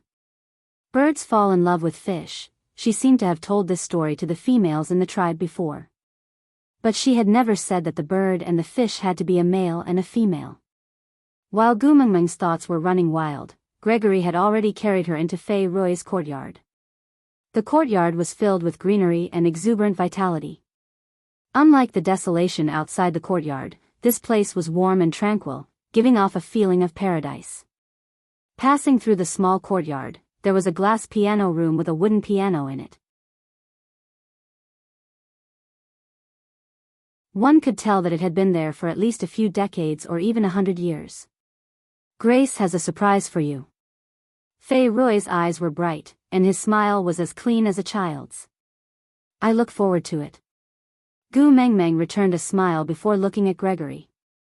Gregory was a little hesitant, but he still held Gu Mengmeng's little hand and pulled her into his arms. Seeing that she didn't resist, he kissed her forehead. His movements had always been slow and careful, as if he was afraid that she would hate him, but also because he cherished her too much, he didn't dare to be rough at all. "I wrote a song for you." Gu Mengmeng looked at Gregory and Fei Rui in surprise.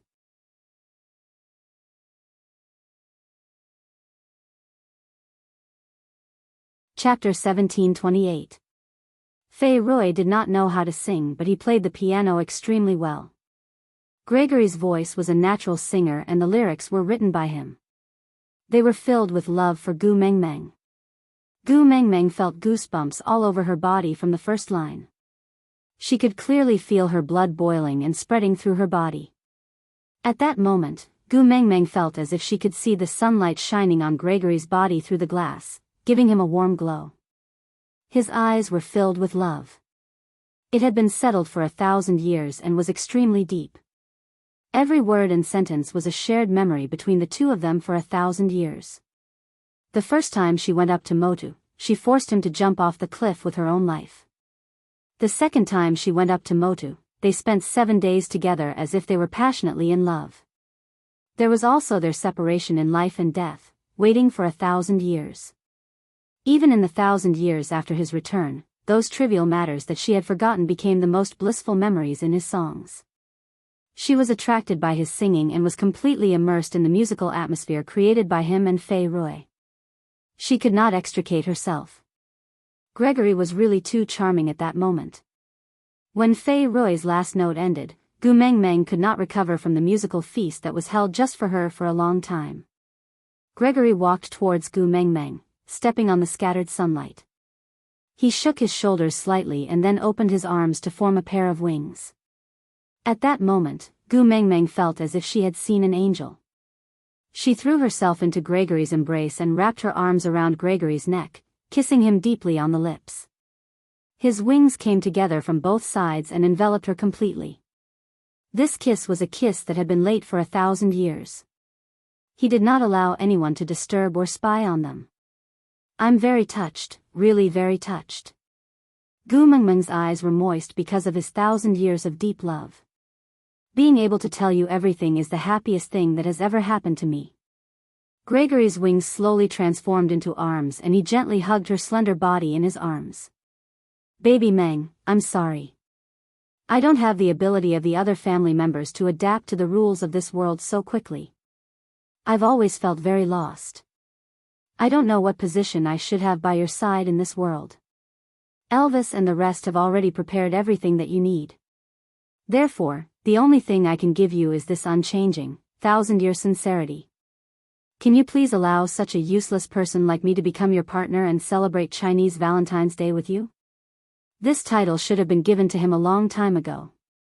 It was just that he didn't say it. She waited for a long time and gradually forgot about it. It wasn't a surprise that he suddenly brought it up, but her heart still palpitated a little and she felt a little shy. How should I put it?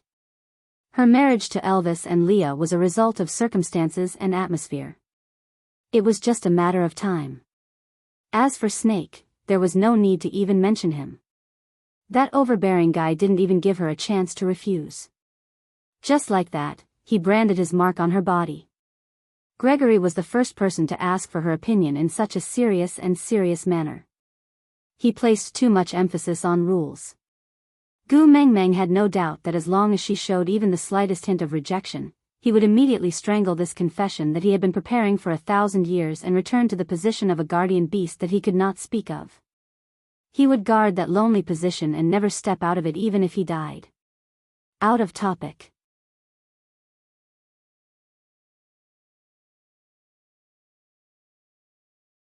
Chapter 1729. Gu Mengmeng took a deep breath. Compared to Gregory, she was after all a veteran who had been married 3 times. She should act more mature and generous. After all, Gregory was only 16 years old when she became the mother of 4 wolf pups. The flower bud of the motherland had become a 1,000-year-old demon even if she didn't bring harm to the country. Her moral integrity had long been shattered to the point where it couldn't be put back together. Reaching out a tender little hand, Gu Mengmeng gently caressed the side of Gregory's face. "Do you know that I have been waiting for this request for 1,000 years?" Gregory was stunned. He suddenly did not know how to continue. Actually, he had already mentally prepared himself for Gu Mengmeng's rejection or even abandonment. It was just death. If she did not want him, he would fly to the sky, then retract his wings and order the birds to eat him up, leaving his soul in the sky forever. That way, no matter where she was, he would be able to continue looking at her. He was betting on the possibility of less than 1%. He was betting that she would be soft-hearted and agree reluctantly on account of his 1,000 years of companionship and his broken wings and blindness. But she said that she had been waiting for this request of him for 1,000 years. So, it was all his fault.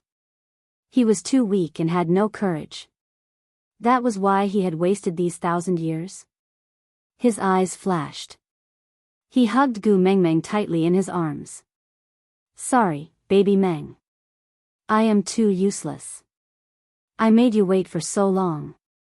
It's all right to wait a little longer. As long as you are here, it's good." Gregory could feel a warmth spreading through his body. For the first time, he took the initiative to kiss her lips. That was an action that he had practiced thousands of times in his dreams. When he finally put it into practice, he could not remember the meaning of practicing against the air for thousands of years. He only knew that he was intoxicated and blissful. Everything was guided by his instincts. "Don't. Fei Rui is still here," Gu Mengmeng gently pushed against Gregory, who was about to take her on the spot. Turning back, she realized that little Fei Rui, who was playing the piano just now, had already disappeared. When you pounced into my arms and kissed me, he had already left. So you spread your wings just to make it easier for him to sneak away? Yeah, I don't want anyone to distract you. I hope that you will only look at me. Is there anyone else here besides you and me? Gregory shook his head and said, I can't afford a building like a castle. My money is only enough to buy a small villa like this. You don't like living in a castle? No, said Grace. I'm not picky about where I live, as long as I have you. But I have to prepare a nest for you.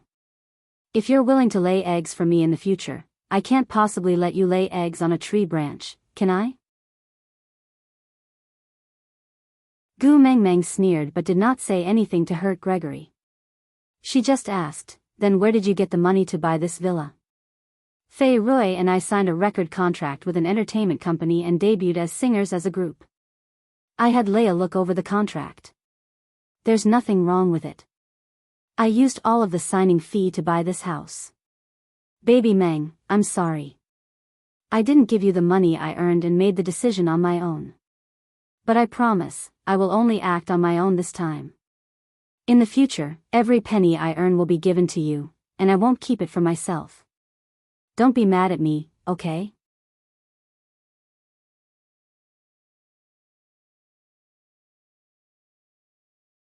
Chapter 1730. Gregory did not say a word and just looked at Gu Mengmeng quietly. Gu Mengmeng smiled and said slowly, in the beast world, you were the highest existence in the Moda Mountains. You were untainted by dust and only accompanied by the cold wind and snow. Your skin was as white as snow and bones were as cold as ice, just like a deity. For me, you entered the 3,000 secular world. You were willing to shed your pride and become like an ordinary orc. It was as if you only lived for me. Later on, because of me, you broke your wings and even lost your pair of eyes that overlooked the world.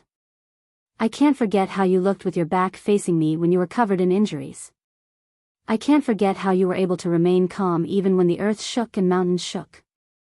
But because of me, you panicked and your eyes were filled with tears of blood. You silently guarded Snake for 1,000 years but didn't ask me for credit for this after you came back. Now, it's for me. You are clearly not good at socializing with others and clearly feel uncomfortable being the center of attention. But just to prepare a nest for me, you are actually willing to stand under the flashing lights and bear everyone's gaze. You clearly said that birds have their own pride, and that their songs are only for courtship. But now... Gu Mengmeng could not finish the rest of her words. She could not use such derogatory words to describe Gregory's sacrifice for her. He gave up the pride of being the heaviest species of birds for her. She could not let his giving up make her feel inferior. For you, no matter what I do, it's only right. It's not like that, Gregory. In this world, there is no one who gives up for others without asking for anything in return. You're doing this because you love me. I know that. Gregory's heart trembled slightly. He loved her and she knew it. That was enough. On a romantic night with the stars shining brightly, Gregory hugged Xia Xiangxi in a room filled with fresh flowers and completed their 1,000-year love. Looking at the little person sleeping peacefully in his arms, the ice in Gregory's eyes melted into a trickle and flowed onto her body. It was unstoppable and irreversible. A vulture spread its wings on her shoulder blade, as if her delicate and beautiful back was his entire sky. That's nice, Grace said. Although this was not the position closest to his heart, he was extremely satisfied. After Snake mated with Gu Mengmeng, the protection mark he had left behind had already disappeared. What replaced it was a dark green snake on his chest. The fact that she had no one to protect her had always been a sore point for Grace. Now that he had become the eyes behind her back, his wish had been fulfilled.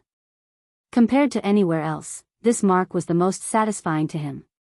From now on, her back would be guarded by him. It was a sense of responsibility and mission that arose spontaneously. I will protect you well, forever. When Gu Mengmeng woke up the next day, she was in a daze.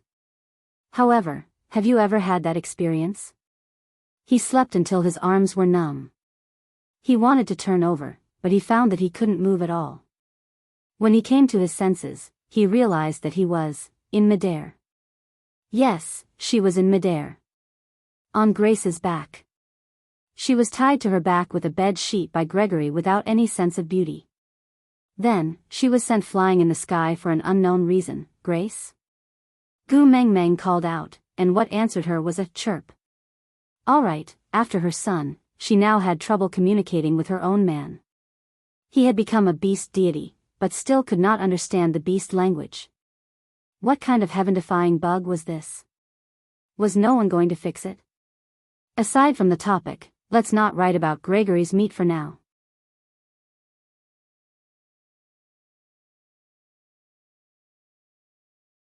Chapter 1731. Gregory circled the sky once, before finding the tallest tree and stopping at its crown. Gu Meng Meng then realized that they were no longer in the vicinity of the villa. They had even left the city and entered the deep mountains and forests. Why are we here? Gu Meng Meng looked at Gregory, who had transformed into his human form and casually tied a bedsheet around his body, giving off the aura of a Roman prince. She deeply felt the importance of one's face. Even if a handsome man had a bedsheet draped over him, he would still be a male model at the forefront of the Paris Fashion Week. But when this bedsheet was draped over her just now, it should be about the same as the patients in Qingshan Mental Hospital. Look. Gregory smiled and rubbed the top of Gu Meng Meng's head with his chin. Then, he raised his hand and pointed to the east. Gu Meng Meng looked in the direction of his hand. There was a faint orange light shining through the darkness. Sunrise? Yeah. Gregory replied gently. Then, he rested his chin on the top of Gu Meng Meng's head, letting her little face lean against his chest. He said in a hoarse, infatuated voice that had been honed after 1,000 years of gentleness, when we parted ways with Moto, I was thinking that if the legend is true and I can come back alive, I will bring you along and fly with me. I will watch the first sunrise and give you the first ray of warm sunlight so that you can become the first ray of light in this world. The sun was at the other end of the horizon, as if it was carrying 1,000 pounds of weight. Even the first inch was difficult to resist. When the huge orange light finally appeared, it broke through all the obstacles and shone in all directions, dispersing all the darkness in this world. That moment of emotion was indescribable. Gu Meng Meng retracted her gaze and looked at Gregory's face. His smile was gentle and elegant. He did not have the intense heat that the other men in her family had. It was as if he wanted to melt her and become one with her the moment he saw her. Gregory was the complete opposite. He took care of her carefully and protected her completely, not wanting her to be harmed in the slightest. He was like the wind, lingering around, omnipresent, never leaving for even a moment. However, he would not hinder one's progress, would not block one's vision, and would not affect one's decisions.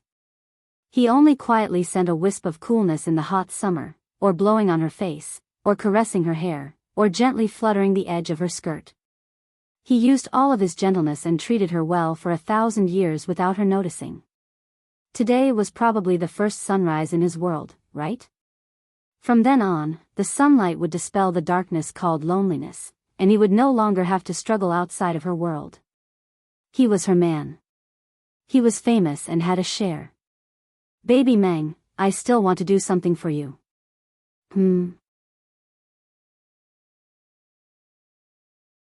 Gregory placed Gu Meng Meng on his back, before maintaining his half-orc form to travel through the forest. Gu Meng Meng had experienced this kind of flight many times, but she still found it exciting. Hence, she giggled on Gregory's back and occasionally roared like Tarzan. Anyway, they were deep in the forest and were not afraid of attracting attention. Seeing that she was having fun, Gregory purposely pondered for a while longer. Finally, he chose a tree that was neither too tall nor too short and placed her on a thick branch.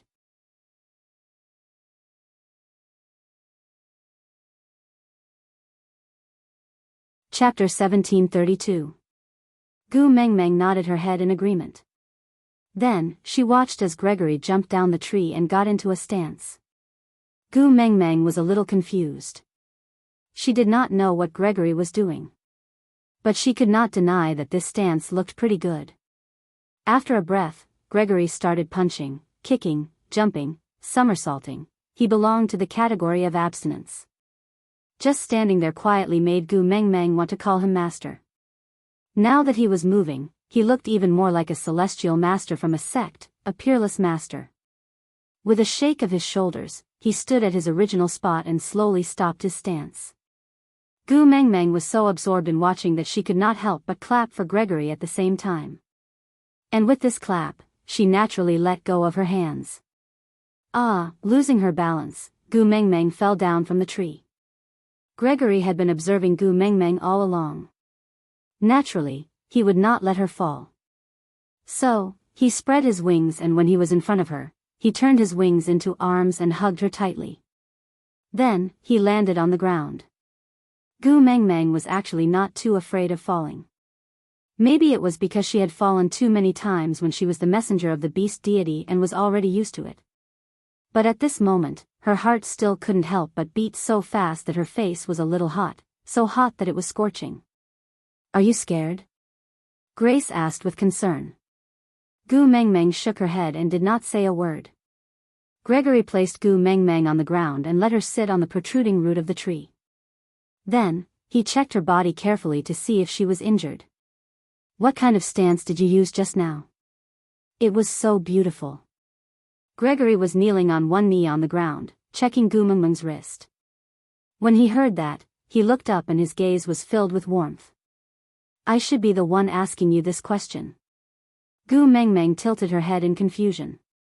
"This set of martial arts was created by you, but you did not name it." "Me?" Gu Mengmeng was at a loss. She did not understand at all.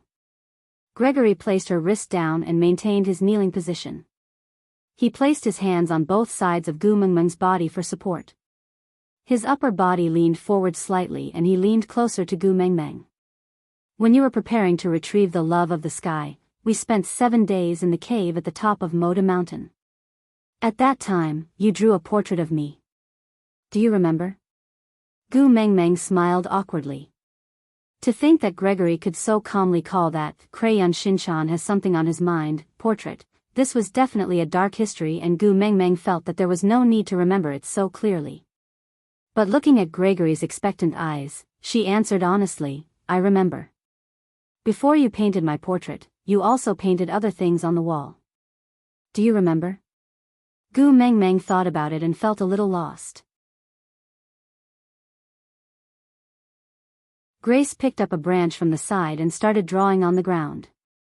Gu Mengmeng looked at it seriously for a long time before she suddenly remembered that she had drawn these little matchstick figures fighting on the walls of the cave.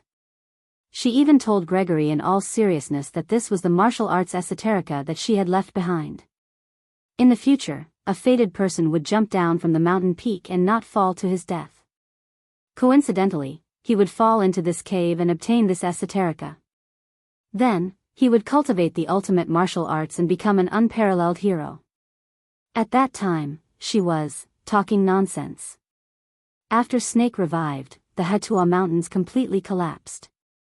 I'm afraid that the fated person who did not die after jumping down from the cliff will not appear in that cave. I don't want to disappoint you, so, let me be the unparalleled hero. Aside from the topic, someone asked me if I was going to write Snake's side story. Wasn't Domineering Senior Falls in Love with Me just Snake's side story? What side story? No, Snake didn't have a solo side story.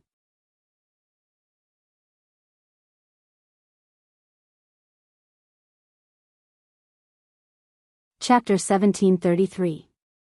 Gu Mengmeng's heart skipped a beat as she looked at Gregory's deep and serious eyes. She was fooling around, but he carefully and cautiously collected it. The feeling of being treasured was really good. You even remember these? Gregory held Gu Mengmeng's hand and kissed it. In those 1,000 years in the mountain, I relied on the memories of those 7 days when you were by my side to survive. Every scene had been replayed in my mind for 1,000 years. How could I forget it? Moreover, I don't have to deliberately remember everything about you, but I will never forget. The sun had completely risen. The bright sunlight shone through the layers of leaves and shone on Gregory's body. There was a unique fog rising in the forest, giving him an ethereal aura. Gu Mengmeng was a little dazed as she looked at him. She still remembered that when Gregory first came to Sauter, Leo was quite guarded against him. He even lost confidence in his own beauty. He said that the beauty of the bird tribe was different from that of the land beasts, and the vulture tribe was the best of the best. He was afraid that after seeing too much of the wild and passionate ways of the land beasts, she would develop a kind of rare things are precious attitude towards Gregory. That coquettish fox was really afraid that he would fall in love with her after his beauty waned. With a gentle gaze, Gu Mengmeng reached out to caress Gregory's face. She chuckled. "All right, let's go back. Mating is a big matter. We should inform our family." "All right." Gregory answered calmly, but his heart was not at peace. For 1,000 years, he was by her side but did not even dare to hug her. He was afraid that she would hate him, afraid that she would abandon him, afraid that she would look at him coldly and look of rejection. Finally, he had become her male and truly belonged to her. It was his first time returning to the family he had been with for 1,000 years as an official partner. It was impossible for him not to be nervous. On the way back, they did not take the high-speed rail. Instead, Gregory transformed into a vulture and brought Gu Mengmeng back to the castle at a height of 6,000 feet. At this height, normal human eyes would not be able to see anything strange. Even if someone looked up, they would only see a bird flying across the sky. When he returned to the castle, the 3 men who were supposed to be busy were all sitting in the courtyard. Elvis leaned against the sycamore tree in the courtyard and sat on the ground. His back leaned against the tree trunk, one leg bent and the other straight. He placed an arm lightly on his bent knee and lowered his head, as if he was thinking about something, but also as if he was waiting quietly. Snake sat lazily on the steps at the entrance, most of his body hidden in the shade. Only that pair of slender and well-defined large hands were carelessly fiddling around under the sunlight, as if he was trying to grab something from the sunlight, or as if he was using the sunlight to warm his hands, so that she would not catch a cold when he hugged her. Leah had already set up a makeshift stove in the courtyard. There were all kinds of food on the stove that were already 80% done, as if waiting for someone to return. He just needed to increase the heat to prepare the most suitable food for her. "We're back," Gu Mengmeng said softly, and the 3 men in the courtyard looked up. What was rare was that no one stood up to greet her. They just stared at her face, as if waiting for her to announce something.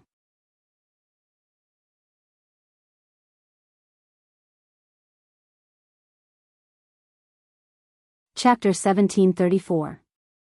I have mated with Gregory. Gu Mengmeng answered honestly. The 3 men in the family were not surprised by this news. In fact, they were the ones who created the opportunity for him to succeed and become a true member of their family. Gu Mengmeng looked at the 3 men still sitting there motionlessly, feeling a little lost. Was he angry? It did not seem like it. Not angry? Then what was the meaning of them not moving? Gu Mengmeng looked at Gregory, but he just smiled at her and did not say a word. It seemed like the whole family knew what this meant, except for her. Gu Mengmeng walked to Elvis in confusion. Elvis opened his arms with a gentle gaze.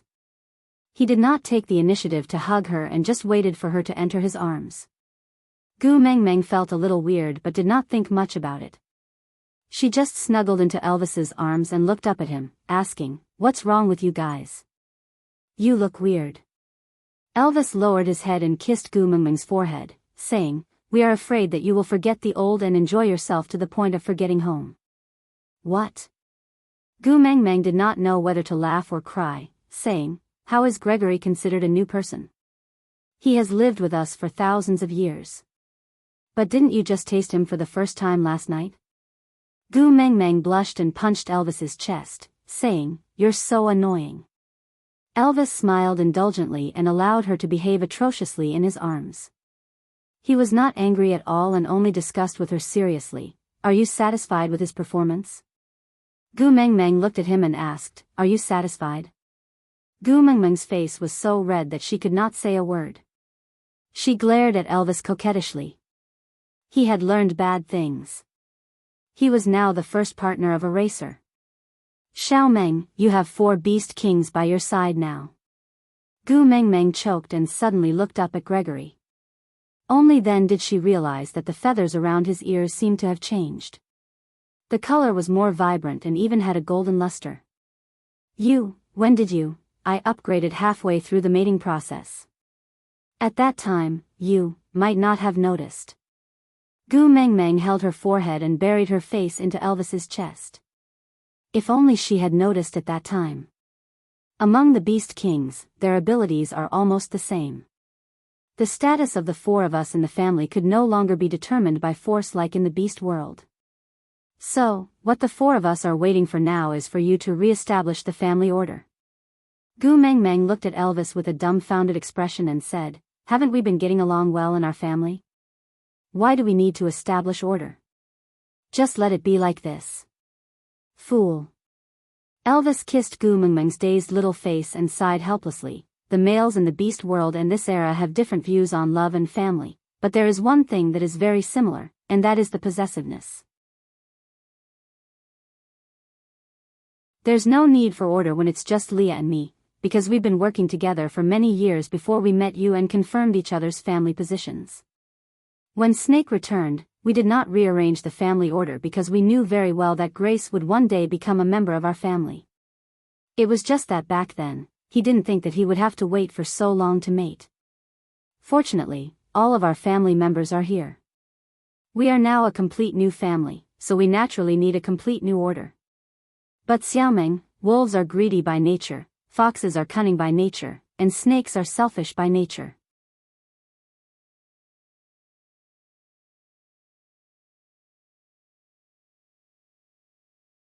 Chapter 1735. So no matter what your decision is, we will listen to it. Gu Mengmeng understood. No wonder the 3 of them were sitting there motionlessly. They were waiting for her to express her stance. She laughed softly before wrapping her arms around Elvis's neck and kissing him softly. The family rules are always set by the first partner. Aren't females only responsible for enjoyment? Why am I the one to be burdened now? No way, no way. Elvis was stunned for 2 seconds before he smiled and kissed Gu Mengmeng's lips gently. Xiao Meng is right. I was wrong. He thought that Leah was always the best at pleasing her. He thought that Snake's mark was on her heart. She thought that Gregory was a newly favored lover. So it would be hard for him to keep his position as the first partner. But it turned out that he was wrong. His position in Xiao Meng's heart had never changed. No matter how many strong and handsome males she took in, he would always be the first partner in her heart. Carrying Gu Mengmeng, he stood up and walked to Snake, asking, "Are you convinced now?" Snake looked up, his entire being lazy. Was he angry? Not really. But he would still feel a little uncomfortable. He was still not the most reliable person in Tuming's heart. But it didn't matter. He didn't want to make things difficult for her. He didn't forget that time in the Snake King Valley when he only whipped Elvis once with his tail and Tumeng almost lost her life for biting him. If he really wanted the position of the first partner, he had so many chances to kill Elvis and Leah. He just couldn't bear for her to shed another tear. She stood up lazily and walked 2 steps forward to stand behind Elvis. This meant that she had acknowledged his position as the first partner and was willing to be below him. Elvis carried Gu Mengmeng to Leah and asked, "Do you have any doubts?" Leah swayed his large tail and carried the small bowl to Gu Mengmeng. His pair of fox eyes were filled with a myriad of amorous emotions, charming and affectionate. He scooped a small spoonful of meat paste and said, "I'm very jealous and was never suitable to be the first partner. I just want to be a beast man who can fight for favor openly. I don't want to be bound by those responsibilities and obligations. As for me, as long as Xiao Mengmeng's heart always leans towards me, I'll be satisfied." Gu Mengmeng's eyes lit up as she took a bite of the meat Leah sent to her mouth. Ever since this guy came to modern times, his culinary skills had improved by leaps and bounds, as if he had turned on a cheat code. "Xiao Mengmeng, tell me, who do you think is better looking, me or Gregory?" "You're pretty." Without waiting for Gu Mengmeng's reply, Gregory spoke first. I am the last male to join the family. I know my place and will not fight with you for your favor. Leah choked and snorted. That's why I don't like you. Gu Mengmeng chuckled. She understood what Leah meant too well. Gregory made it sound as though Leah had already lost with just a no contest. It was true that he didn't mean it, but it was really too harsh. Gu Mengmeng knew that she had just mated with Gregory yesterday. Even if the three males at home did not say anything, they would definitely feel uncomfortable in their hearts. So she naturally had to appease them at this time.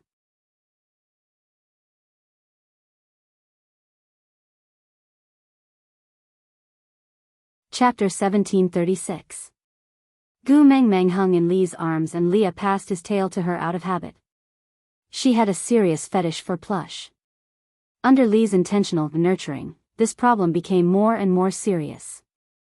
She knew but did not resist. Leah was the most insecure out of the four partners. His childhood had determined his character. Even after 1,000 years, some things were hard to change once they had taken shape. In the family, he was not like Elvis, who was the first partner and indispensable. He was not like Snake, who left a mark on her heart which was the most special. He could only rely on her love to comfort himself. But now that Gregory, this little fresh meat, had joined the family, he was naturally more afraid that she would dislike him. So, her fetish for plush had become an important source of security for him. No matter what, she liked his tail. Gu Mengmeng's expression was one of enjoyment as she stroked his white and soft tail in her arms. Leah, why aren't you a nine-tailed fox?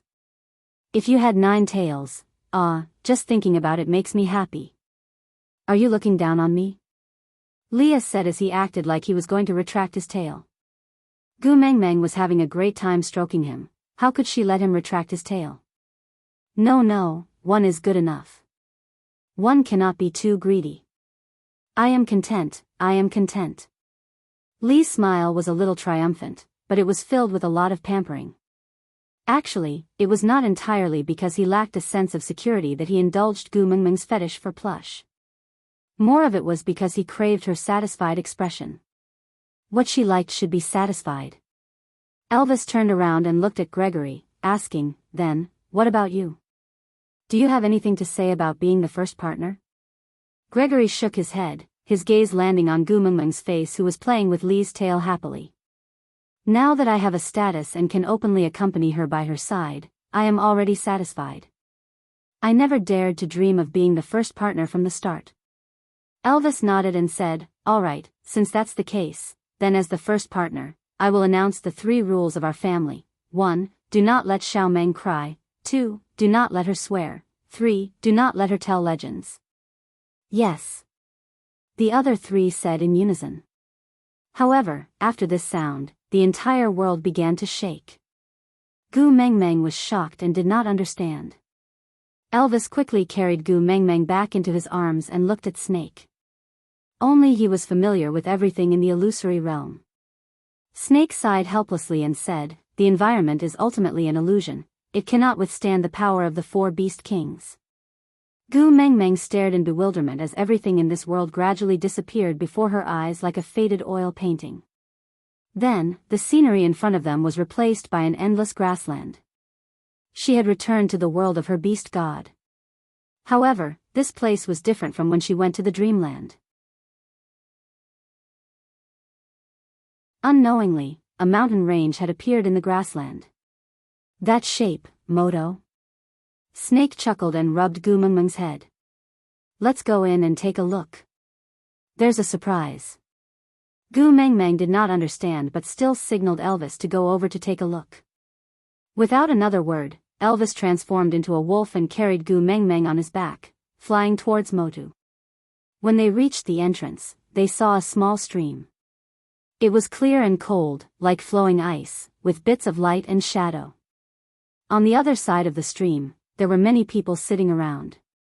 At a glance, there were the 16 valued females, the Snow Fox tribesmen, the 16 tribes, the old tribesmen of Saint Nazir. The leader was a chubby little bear bun. When he saw Gu Mengmeng, he immediately stood up and waved at her. Girl, you're finally back. We've waited for you for so long. Sandy. Gu Mengmeng's voice was choked with emotions. She was indescribably touched. Pouncing over, the two females hugged each other. They were so emotional that they could not say a word. The four males looked at each other and smiled. Although it was a little strenuous to forcefully support a world with the power of a beast king, it was all worth it to make Gu Mengmeng so happy. The three of them had tried many times in the past to no avail. Now that Gregory had joined them, the four beast kings each held up a corner of the beast deity world and finally succeeded in activating the complete mode of the beast deity world. Kind orcs would return to the embrace of the beast deity after they died. In the beast deity world, there was no pain, no difference, no enemies, only endless warmth and happiness. They would be together with the beast deity in that world. So, this legend was not a lie. Aside from the topic, recommending Susu's new articles, Warm Pillow, Don't Stop Taking CEO's Medicine, Reborn Demon Concubine, Uncle Won't Attend Court Early Tomorrow. They were all one-on-one sweet love articles. The treasures that followed Susu here were definitely her true love. This story had ended, but Susu was still around. So don't be regretful, don't be sad. Let's meet again in the new article. You're tuning into the Dreamy Love Stories YouTube channel. Don't forget to subscribe and join us on this journey to catch the most captivating stories.